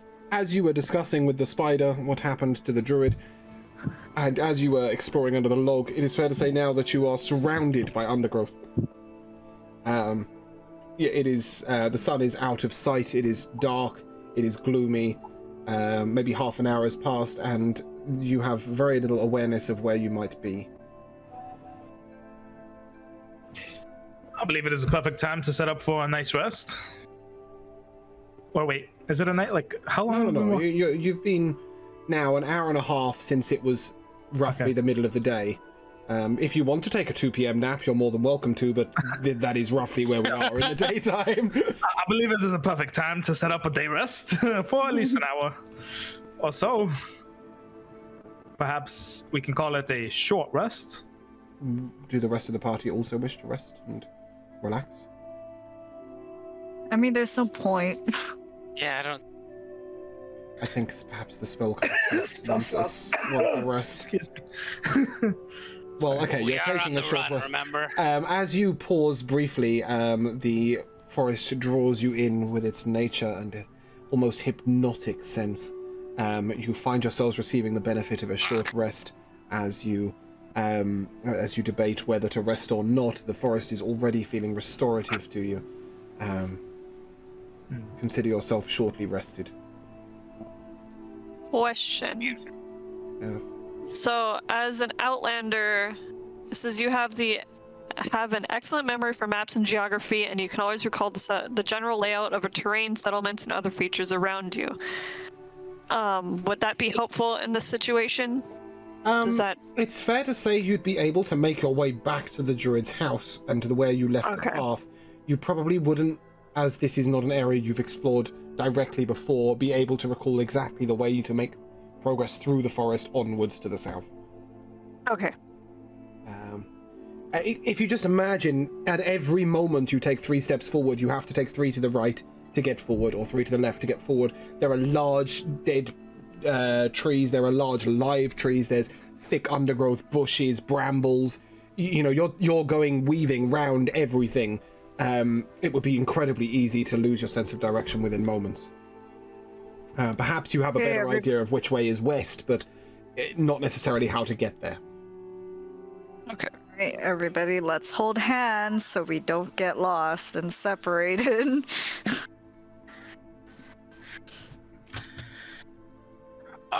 sure. I'm shaking. I will grab my adventure buddy. Everybody grab an Let's say adventure buddy. right now you are staring straight ahead at a log on the floor where you took a brief rest in a small clearing.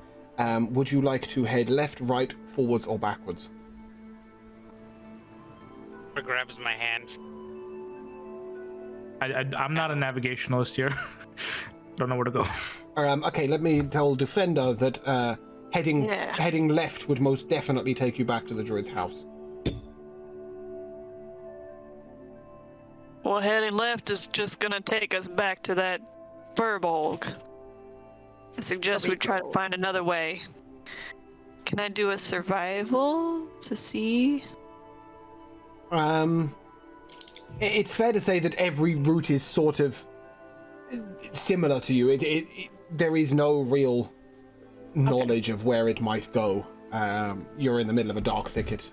All you know is that if you were to go left and then follow the exact path you'd just taken, you could get yourself back to where you'd been. It wouldn't necessarily be that left is directly west to the druid. It is more that that is the path you came from,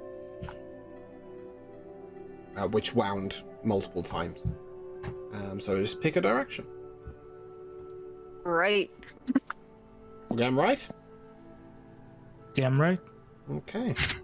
As you wind through the forest, beginning by starting to go to the right, you meander through the forest a little bit, and you see an opening, the edge of the forest, if you like.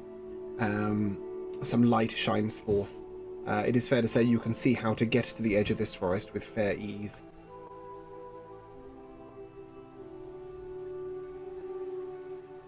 Should you wish to leave said dark thicket. So, while we walk, I kind of want to ask the party something. Mm-hmm. It seems that we formed a party together, but should we get a leader? Usually a leader is always a good choice to have in such a situation, especially when it comes to parties. That way we can know where we go and what to do. How would we It'll be like like to that. decide? Sorry. Well, personally, I believe that the best leader would have no hesitation when it comes to confrontation. Even if it's right or wrong, they should always be very decisive when it comes down to things. I am not one of those leaders. As you can see, I'm a wizard. I'm a very curious one. So I do not want my hesitation to kill you. I'm too volatile with certain individuals in the world to make rash decisions or not make rash decisions.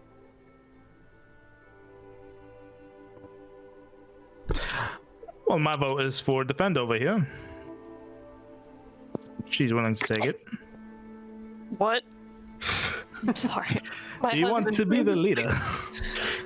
Maybe a leader.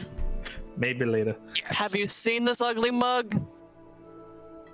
You Have you really seen think people are gonna my take face? kindly to this? I do not care what you look like. As long as we don't get us killed, that's all that matters to me. And you've been pretty decisive, seeing you in battle. I don't think you can look worse than there. There's a reason I wear the mask. I'm just beautiful. Look at my skin. It's mesmerizing. Debatable. At this point, you hear in the distance, you hear one hunting horn and then another one respond, and another one Shit. respond. That is all you hear, is the sort of distant sound. It's fair to say you would be aware they're quite a distance away, but you can hear the sound of horns reverberate throughout the forest. Do we know where it's coming from? Or an idea where it's coming from? Behind you to your left. Coming from his shack. No, you've turned many, many times since then. You would not know which direction the shack is in. You would merely know that behind you to your left of where you're currently facing, you can hear some horns. The echo is strange. Forward! Perhaps deceptive. Onwards. Keep going the path we came. This would lead you to the opening at the edge of the forest. Is this the way you wish to go? Yeah, why not?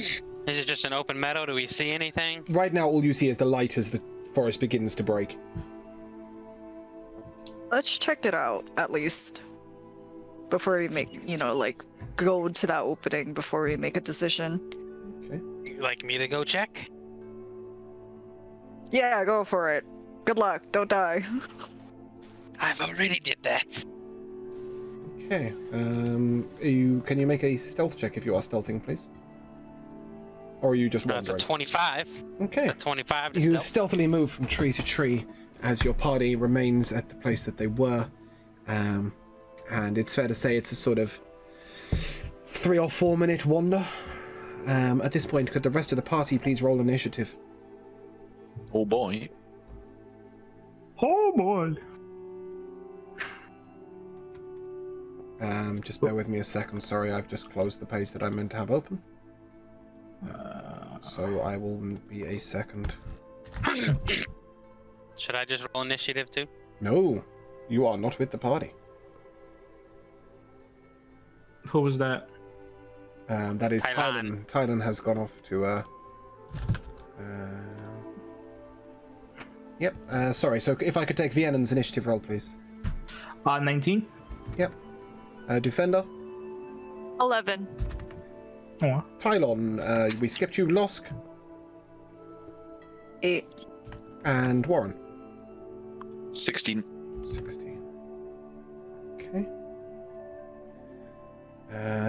As you are standing in the clearing, having a discussion between yourselves, a large bear charges through the forest, and immediately into the side of Warren, who he claws viciously. Warren, can I just check your armor class, please? It's 18. Okay. He claws you for... Can I have a roll, please? Thank you. He claws you for 10 damage in your side, and then attempts to bite at your, sort of the gap between your neck and your shoulder.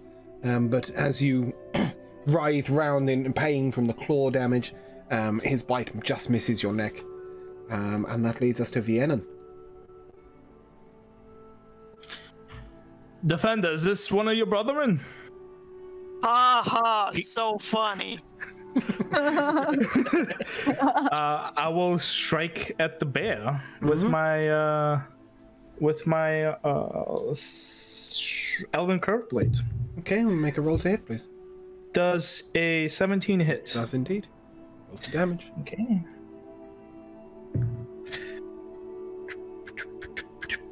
Oh crap! I forgot to save Booming Blade. That's fine. Two. That's fine. Yep. Okay, so it will be 7 damage. As my action. Yep. And that's it. Okay, and that brings us to Warren. You currently have a bear on your shoulder, effectively. It is not literally on your shoulder, it is at your shoulder. What do you wish to do? I would like to toll the dead on the bear. Okay. Is that a roll to hit? That is, right? It's a 15 wisdom save. Oh, okay. That is... Yep, okay, he's failed that miserably. So it takes 1d12 because it's damaged. Yep, roll for damage for me. That is 12 damage. At this point, the bear is sort of huddled down and beginning to question its decision of launching itself violently at you, and that brings us to Defender. Alright, Fen's going to go up to the bear and whack it with her staff. Roll to hit. 18. That hits.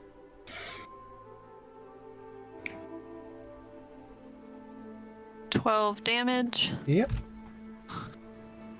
And then she's got her bonus action, which she can bite. Oh, mean.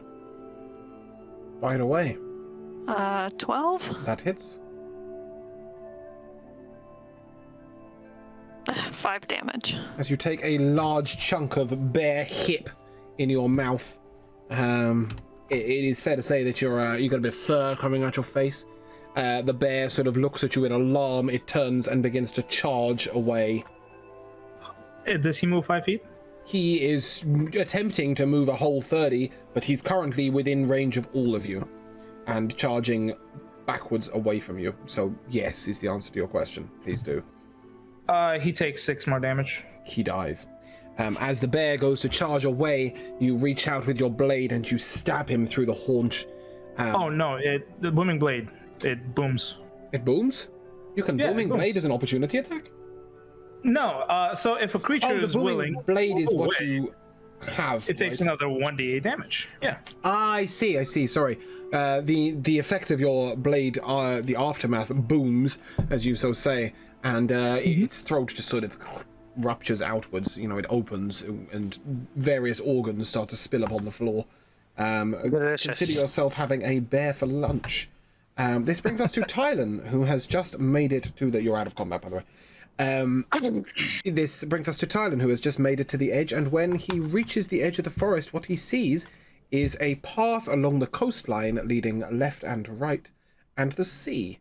It is approximately 30 foot down to the beach, down the edge of sheer grey cliffs. As you look to your left, you see a winding path that cuts inwards around the forest, so you cannot see any more than that. And as you look to your right, you see what appears to be a crumbled remains of a lighthouse.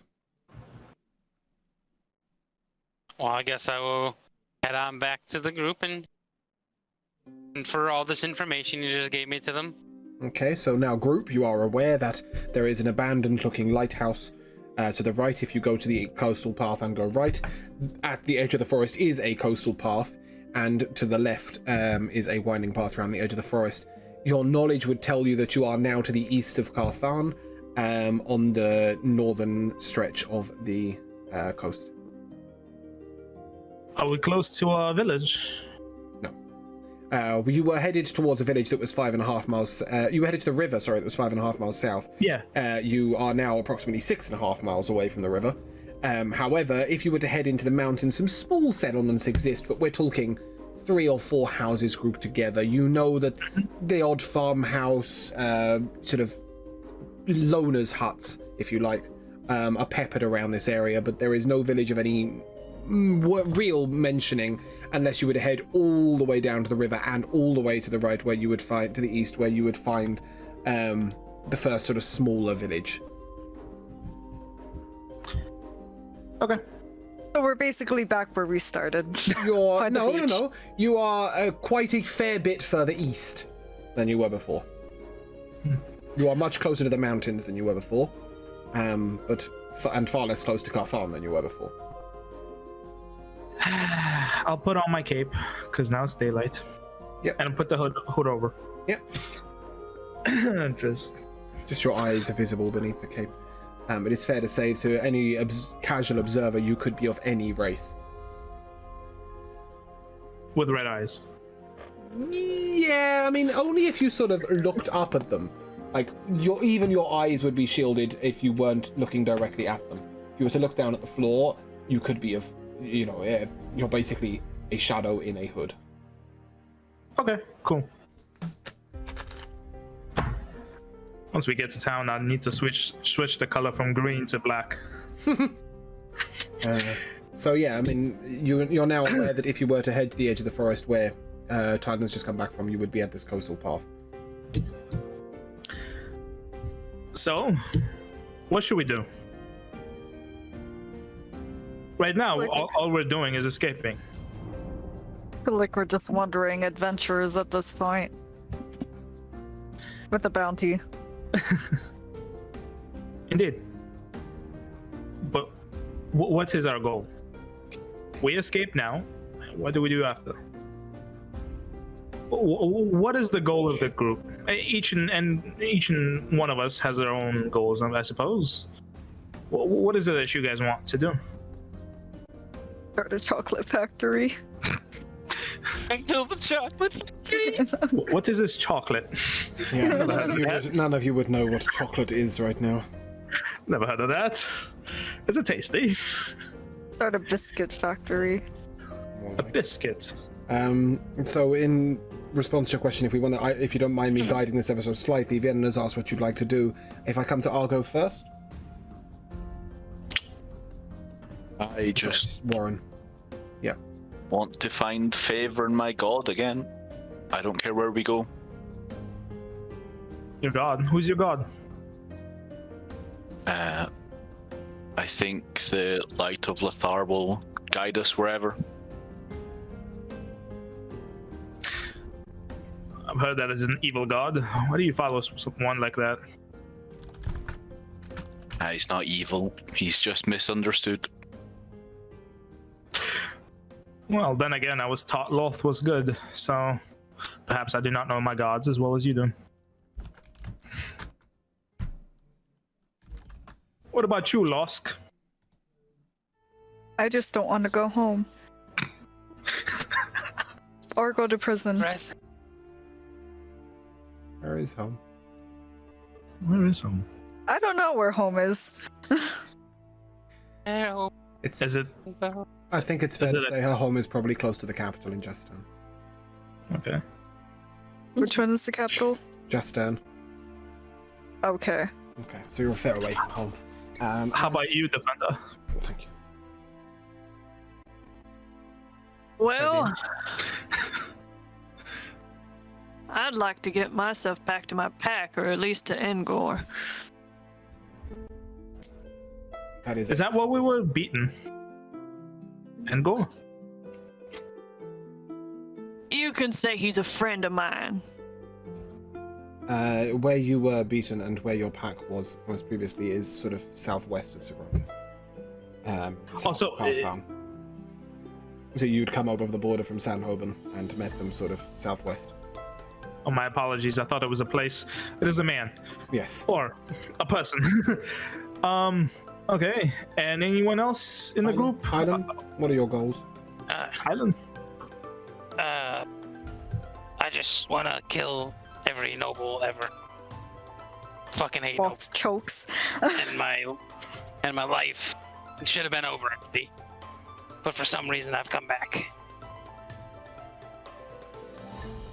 Back to killing I go. So let's rein you in a little bit. You'll get your fun of killing. How about this? I don't know. I would you didn't guys- do anything. Would you guys like to start perhaps an army, take over a fortress or so? Get our names out I there. Like a casual. That's a little aggressive. What is aggressive about it? We get our names out The there, whole we show our statement? power. Oh, I apologize. I must admit, Are you I'm not too the killing fond. man? Again, you hear the resounding sound of horns in the forest. They are closer. We need to get moving. Yeah, let's. I agree. Are you headed to the edge of the forest where the coastal path is, or back into the forest, or what is your plan? At this point, it is clear that the horns are coming from the opposite direction of the edge of the forest, so they are in the forest right now, behind you somewhat. Why don't we follow the coastal path? I More- agree. Away from Carthan or towards it? Well, the only place that we have in mind is based off of Minyat. Mhm. So if we go towards and maybe even past it. For those viewers, Menyat is Defender. Yeah, sorry. No, that's all right. Who's Menyat? I've made the same mistakes as well, so we'll get used to it over time. So you're suggesting west, is that correct, Losk? Towards Carthan? Yes. I'm good for that. Okay, so as opposed to towards the abandoned lighthouse, you're going to head to the west, yes? Yeah. Okay. Let me send my minion over here, and I'll summon my minion to climb up the tree to see if the guards come this way or not. And he stay there for an hour. Yep, that's fine. As you progress a little further along the path, as you begin to see round the corner, you see what appears to be a burnt-out shack. It may once have been someone's home, but is fairly burnt out. And outside is a small pile of rocks forming a cairn. There is a stone in the center of the cairn that perhaps you would be able to... you can see that there is a little bit of something engraved on it.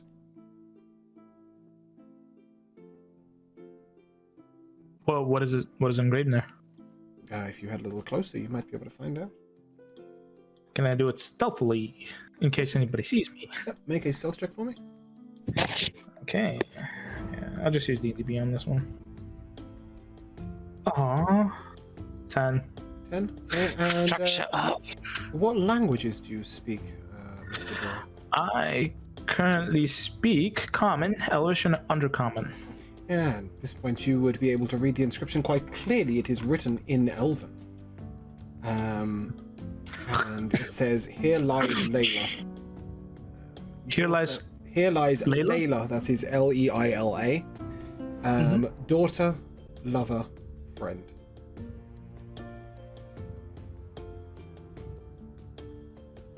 It seems to be an elven grave.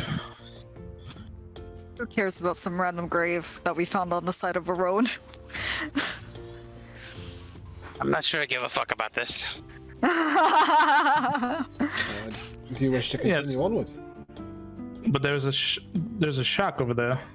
It's burnt Maybe out to a husk. You're sort of talking never 2.5 walls and a bit of sort of tattered rubbish on the floor.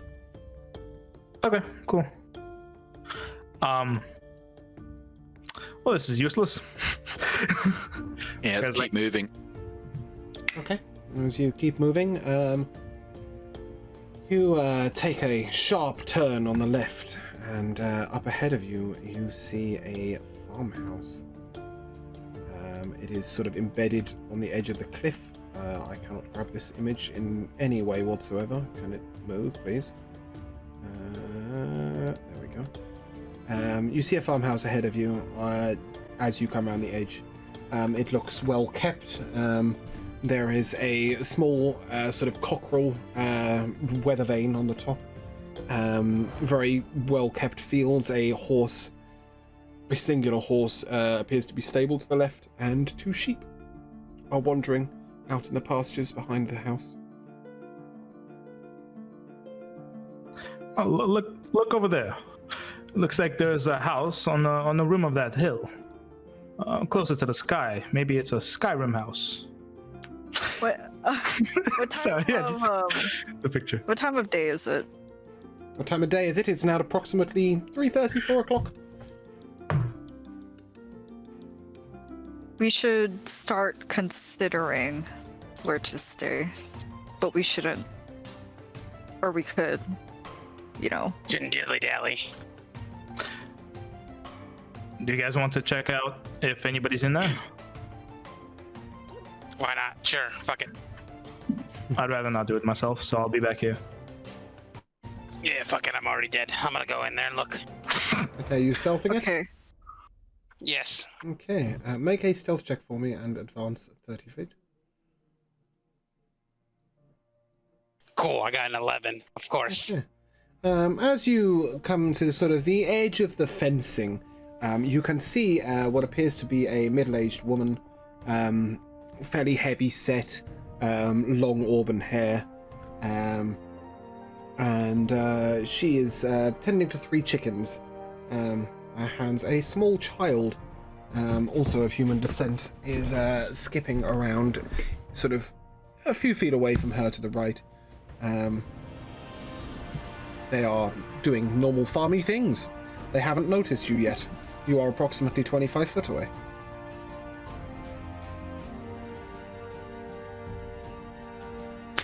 DM, Yep. can I just press the digitation to dirty my face and my hands? So, like, the dirt covers my skin color? Yep, although, as I said, while the cape hood is up, they certainly would not be able to tell your... Alright. Just in case, type of thing. Yep. That is more than okay. Yep, so as you do that, you continue to watch the chickens and the young lady interact. What do you wish to do, young Tylen? Go back and tell them what I see. Okay, so you're now all aware that there is a. Fucking chickens, man, they're scary.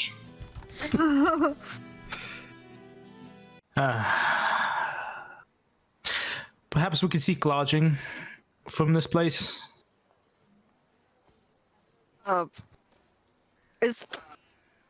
do you pronounce it? Prestidigitation? Predigitation, yep. Prestidigitation. It's Indeed. prestidigitation. Oh, is that a spell? Yeah, it's a. A cantrip. Yep. It's a cantrip.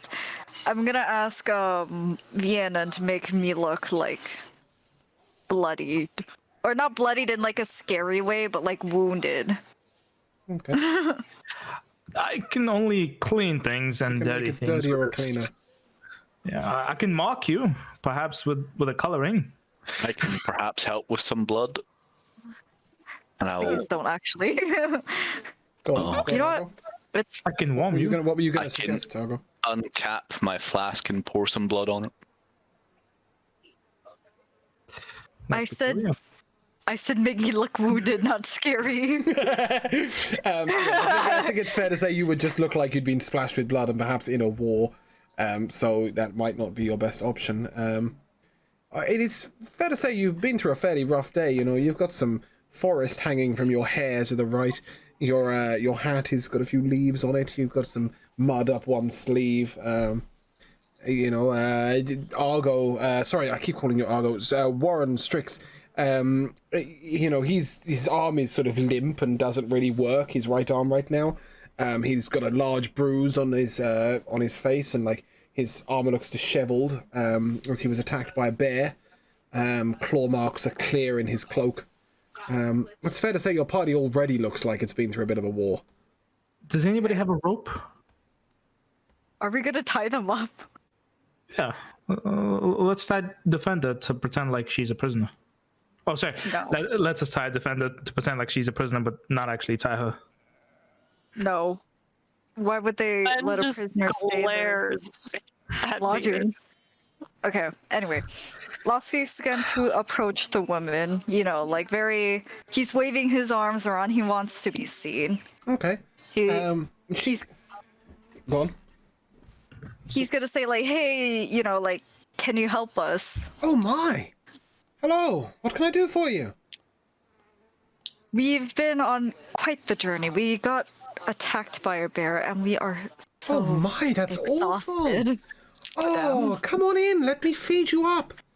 My name's Eliza. Can I take your name, please? My name is Lusk. Yeah.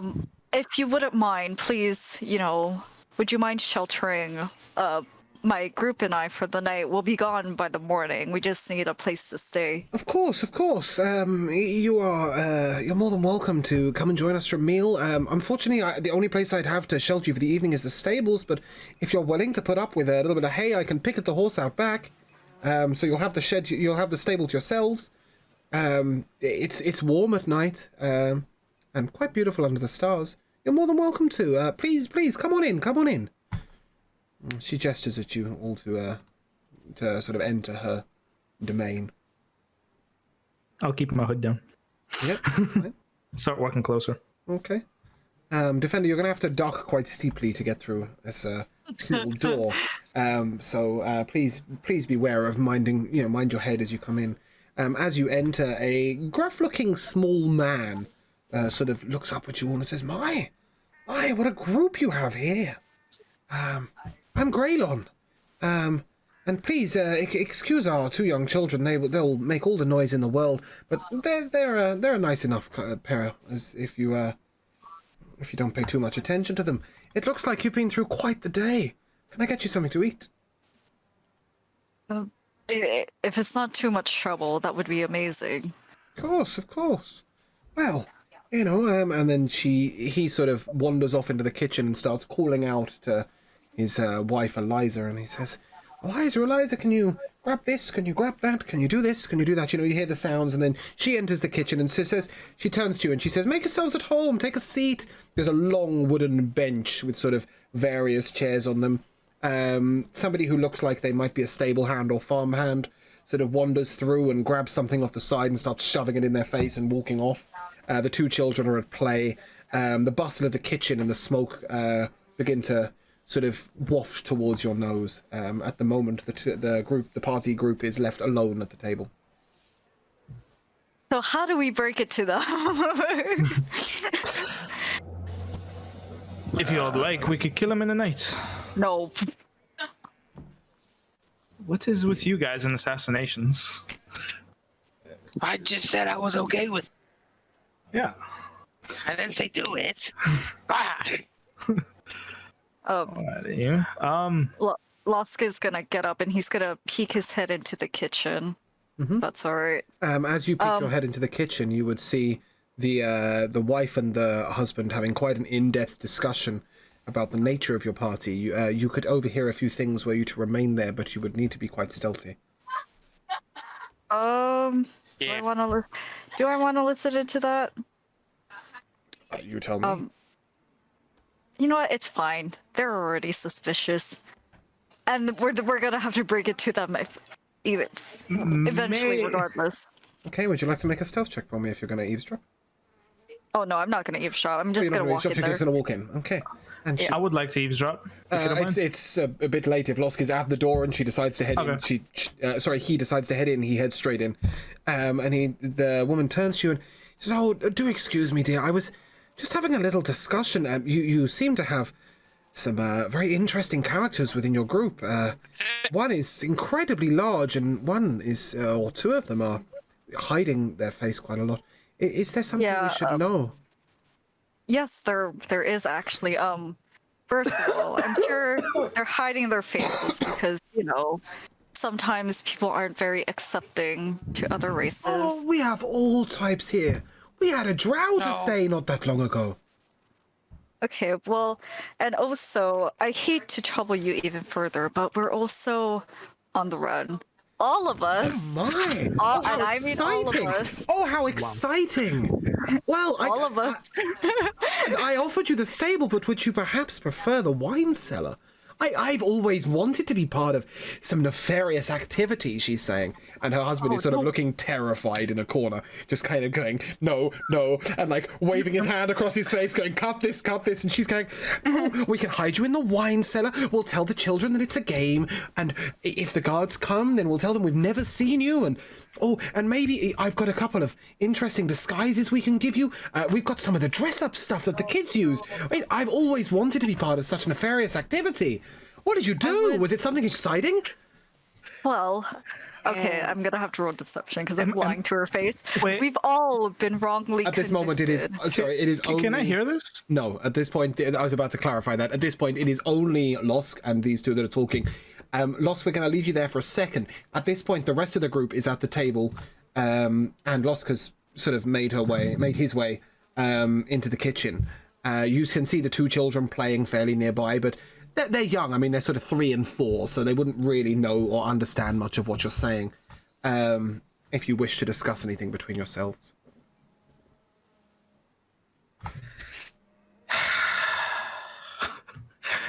Yeah, what are we doing here? That is a good question. I believe it is good to wait out the night, but we would still need to have some kind of a base of operations, or at least a heading of where we're going.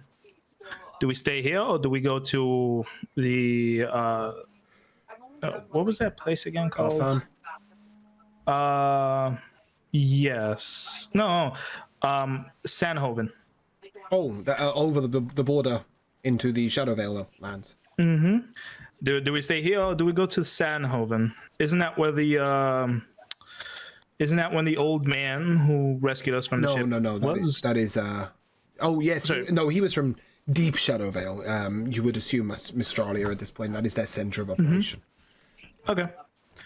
All right, but do bear in mind the man on the boat told you that you can make contact with the Shadowvale within Sogravia by greeting a gambling master at a tavern with the odds are against us. We just stay the night here. Okay. I don't know. At this point, we resume with Losk. Losk, you've been offered disguises, a wine cellar for her to hide you in. She's asked you, what kind of nefarious activity landed you in such a situation?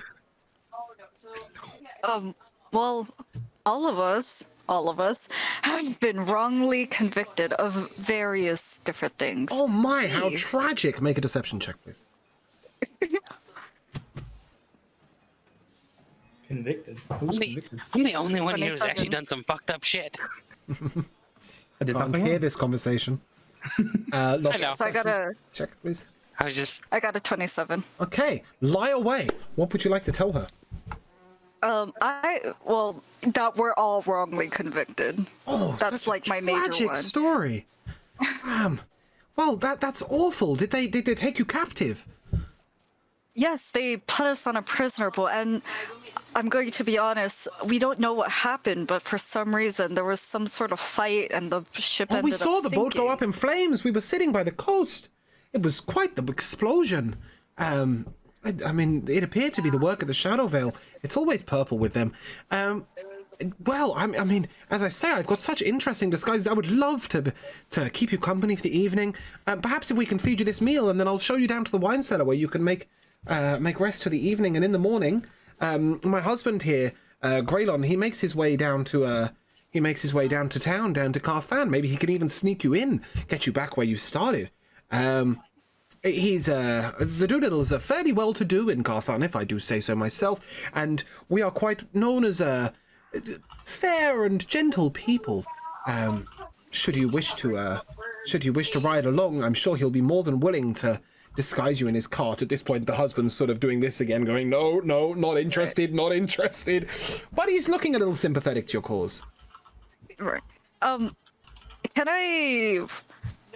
I read, like, so back when I said that we're all wrongly convicted, how did the husband react when I said that? Very sympathetic, very sad. He appeared to be sort of shocked that something so awful could happen within this land. Okay. That would be great. However, I would need to run it by my group Oh, first. well, of course. If you want to take a seat with your companions, we'll be out in a couple of minutes with some dinner. I've got a wonderful roast leg of lamb here. All right. Cool. Thank you again. And then Lost is gonna My head pleasure, my back to. darling. Yeah. He's gonna head back to the group and let them know what he told them basically. As you're and what they walking said. away, she's going, and don't let it be said that Eliza Doolittle never did anything interesting. And you make your way back to the table where your companions are sat. So, what did you so talk that about? go. Went great. They know that we're on runaways, but I also told her that we were all wrongly convicted. She is more than willing to help us. And you believe her? Well, I was gonna do a check, but Too late now. well, It's fair to say that she was very much excited at your cause and seemed overly willing to help, to the point that if she was trying to be deceptive, perhaps she wouldn't have been as open with, telling you how she would disguise you and offering you transport in the morning and such and such. She was very convincing. well, I wanted a later chance to speak with her because I wasn't really able to tell at the moment. Mm-hmm. She seems extremely excited. Wrongly convicted. Harbor fugitives? What? I must say, if I were back in my days, in my childhood, harboring fugitives would be extremely exciting. You guys are weird. Yeah, Very romanticized. romanticized. Pardon? Anyway, what do we do after this? Let's say we spend the night. What do we do after? Where do we go? Do we stay here? I think we want to find a way to Sandhoven as soon as possible. The further away from the guards, the better, I say. I'm with you on that one. The husband said that he's taking a trip to Carthon in the morning. However, I don't think we want to go to Carthon considering it's littered with guards. Yeah, I agree. Oh, hi, I Defender. suggested a smaller village first. At this point, you hear a clashing and clanging of dishes, and Eliza and her husband Graylin bustle forth from the kitchen carrying plates and bowls and dishes and spoons and knives, and they're coming forward and backwards and forwards and backwards. They lay out a large selection of food in the center of the table and hand each of you a plate. And Eliza turns around and says, "Oh, I've been informed by your friend here that you're fugitives, but not fugitives. You're innocent, but were wrongly captured and are on the run. And honestly, I've got to tell you, I'm so excited." Just gonna stare daggers at just Audibly sigh. Clark. Just be like, yeah, that's exactly what it is. Wonderful, wonderful. I was saying to your friend here, Losk, you said his name was. I was saying to him that, we could disguise you and sneak you back into Carthan. The guards of Carthan are never known to be too intelligent in their ways, and my husband here, he runs the cars every day, and we always take a couple of travelers in whenever they're nearby. It would be quite easy to sort of bring you down and help you into the town and on your way. Or perhaps, if you didn't want to go quite so close to Carthan, then you're more than willing to set out from here in the morning. But in the meantime, adventurers, tuck in. Is that right, sir? Losk, at this point, would you like to make an insight check, Yes, that's exactly what I was gonna do. please? Where is my insight? 15.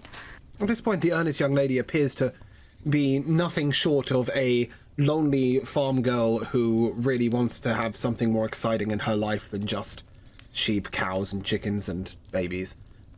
It's quite obvious that this is the most exciting thing that's ever happened in her life, and all she wants is to be of assistance.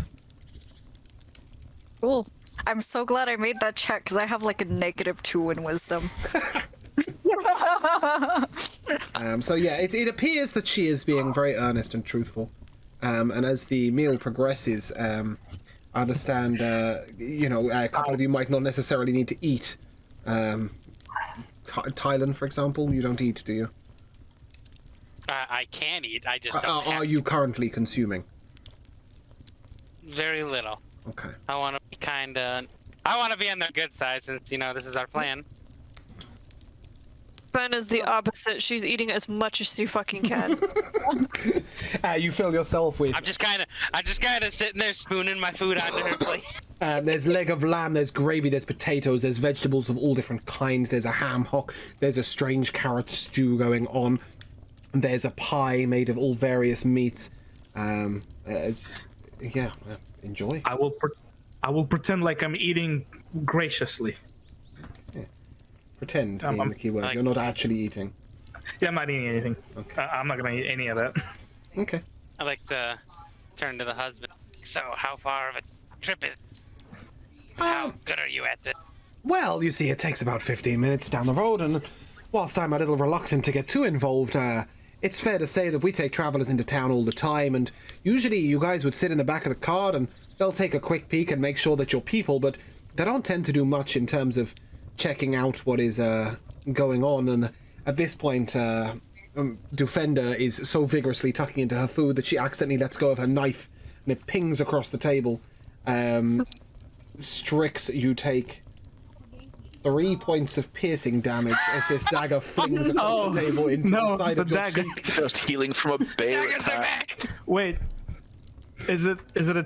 Oh no, you can't do anything about it. Never mind. No, this is just a standard knife that Defender was eating with, and she was so excited by all this food, she sort of flung it off in a random direction. The wife turns around, she goes, oh my, throwing knives already. Maybe you are the fugitives. Well, don't worry, dear, and she sort of reaches around the table and hands you a different knife and goes, you enjoy your food, and sort of pats you very condescendingly on the shoulder, Defender. No, I think she's really excited about food. Why are you helping us?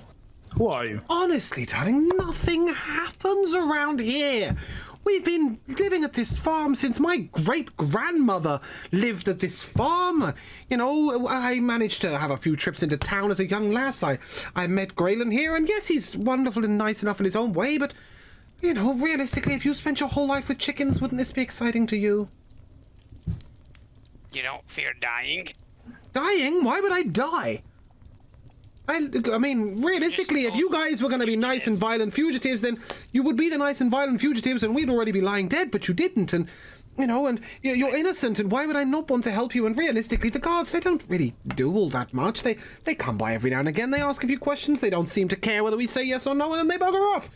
I mean, not that long ago, we helped that drow fellow. He was sneaking his way into Carthan. He said he wanted to meet up with some of his fellows, and that they were camped relatively close to Carthan, and we took him down, and it was all shady business, and when the guards discovered him in the back of the van, they found it funny.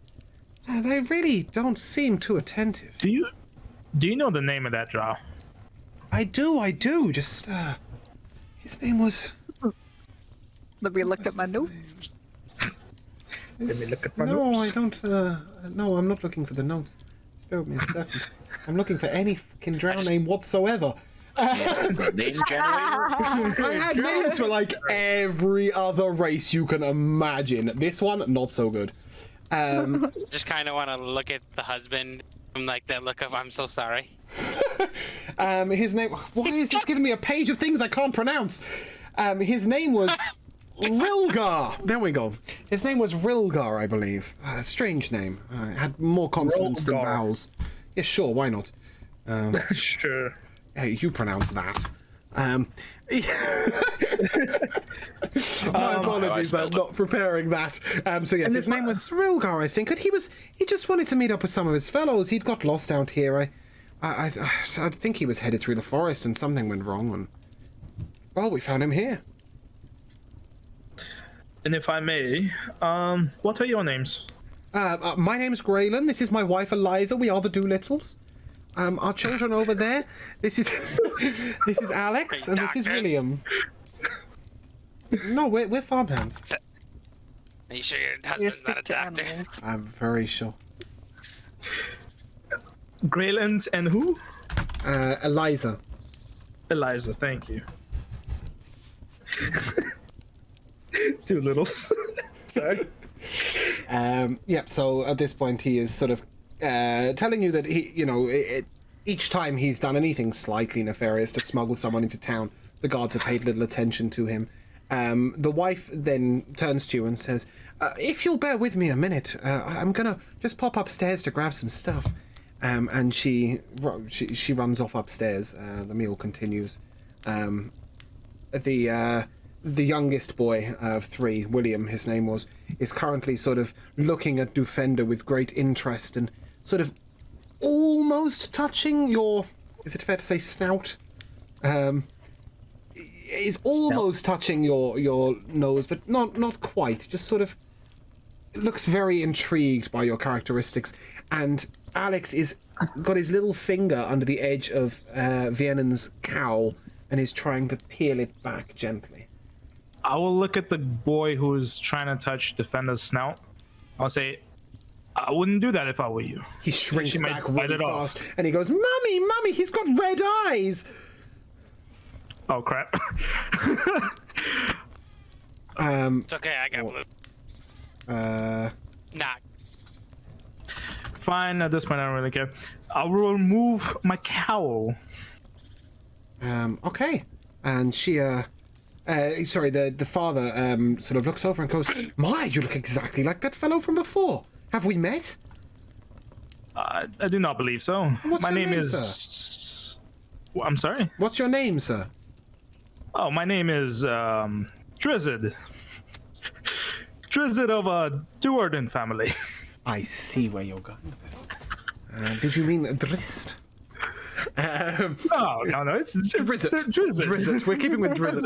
Okay, well that's such a wonderful name. And the wife comes downstairs holding a large sack, and she sort of starts handing out what appear to be sort of moustaches and strange beards made of paper and what is clearly very much a child's dress-up set. You know, a very strange pair of wooden glasses.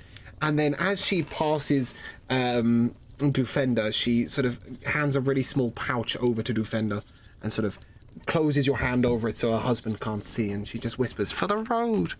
Dufender, you've gained 100 rubles, gold pieces, to later split up between the party. And she starts sort of bundling out this sort of very strange, childish disguise kits, if you like. And then, sort of while doing this, she hands Losk what appears to be a bag of makeup and sort of artistic makeup. So you've got all the different powders, paints, etc. And she says, after the meal, can I show you to the wine cellar where perhaps we could hide you in the night? We heard some guards not that far. They're always blowing those bloody horns. By this moment, can I walk outside real quick? I'm not trying to get away from anyone. Yeah. If you want to take a gentle walk, that's absolutely fine. You might want to inform them that you're going to take some air, for example. Yeah.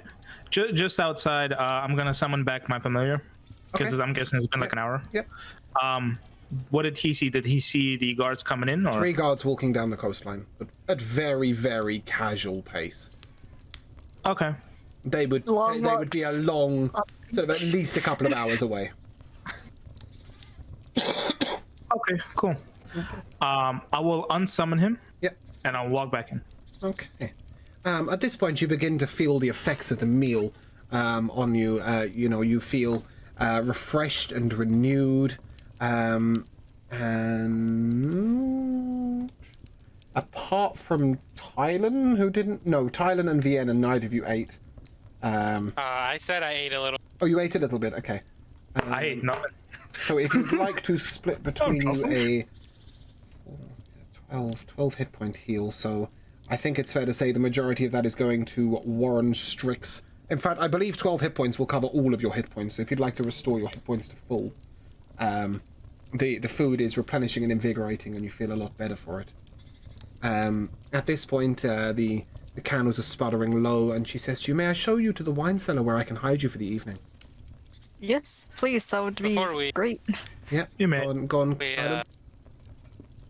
Before we go off, I want the kids to a trick. Yep. And then pull out the statue and pet the statue. At this point, dice, where have you gone? At this point, 5 house cats sprout into being and start pouring at the young child and sort of nosing up towards the table. And the husband sort of turns around and goes, my, such magic, and begins to applaud. He finds this quite wonderful.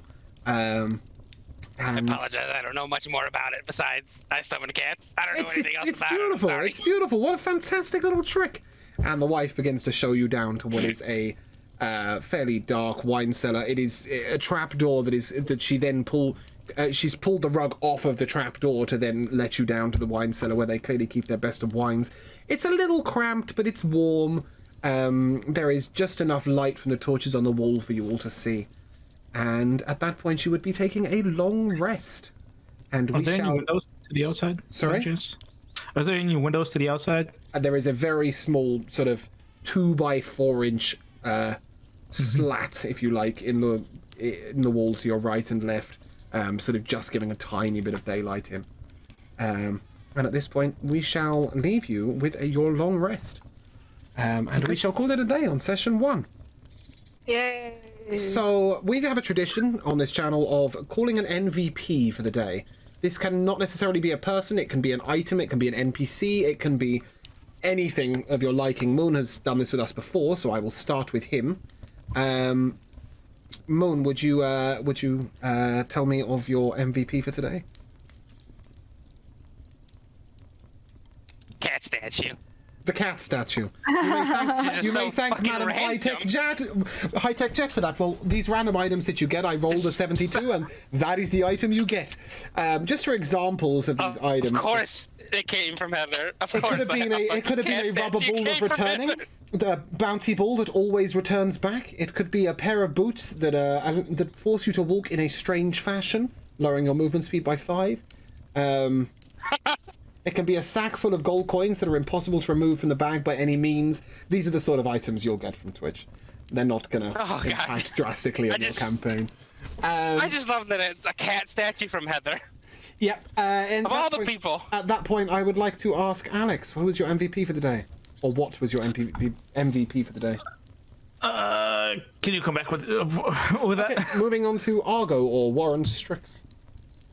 I think my MVP would be Alex for keeping us moving forward.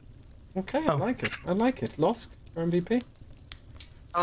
Probably the Doolittle NPCs. Wonderfully named. Pretty good. Yes, I might have to turn these channel reward points down as to how often they can be redeemed. I didn't realize that. I thought I'd set it so that each one could be redeemed once per stream. What I'd actually done is each one can be redeemed once per user per stream. So we had a lot more than we will do in future, but yes. I think that was a wonderfully named NPC. And Defender, who was your MVP for the day or what? The Twitch dagger that Alex got before the stream started.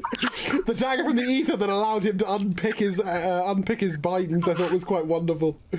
And that brings us to Alex. What was your MVP for today? To be quite honest, I don't know. Okay. It seemed like a lot of fun, but I kind of like the idea of us just killing the guards and just taking their boat. And it felt like it was like a good evil thing to do. Yeah, I like the stealing the lifeboat. My MVP today is I think it is the dagger that was thrown before the campaign started, allowing Alex to break his bonds. I hadn't considered that daggers thrown at you could then be used. I think in the future they will not. I don't think you expected us to just take the dagger and keep it. Yeah, I hadn't considered that it would be a dagger that was real, you know. But I was told before the stream started that I'd take 3 points of damage due to a dagger, and I was like, okay, I've got a dagger. Yeah, I love that. But my personal MVP, I think, was Losk for taking the opposite of the expected evil approach at all given times, allowing you people to interact normally with normal humans, which was wonderful, and I really appreciated it. So, thank you very much to you. I really appreciated this. I hope you guys enjoyed playing today. If you'd just like to say goodbye, thank you so much, guys, for being here. And if you'd just like to all say goodbye to Twitch. Bye. Bye. Thank you for the dagger. Yes, easy. 3.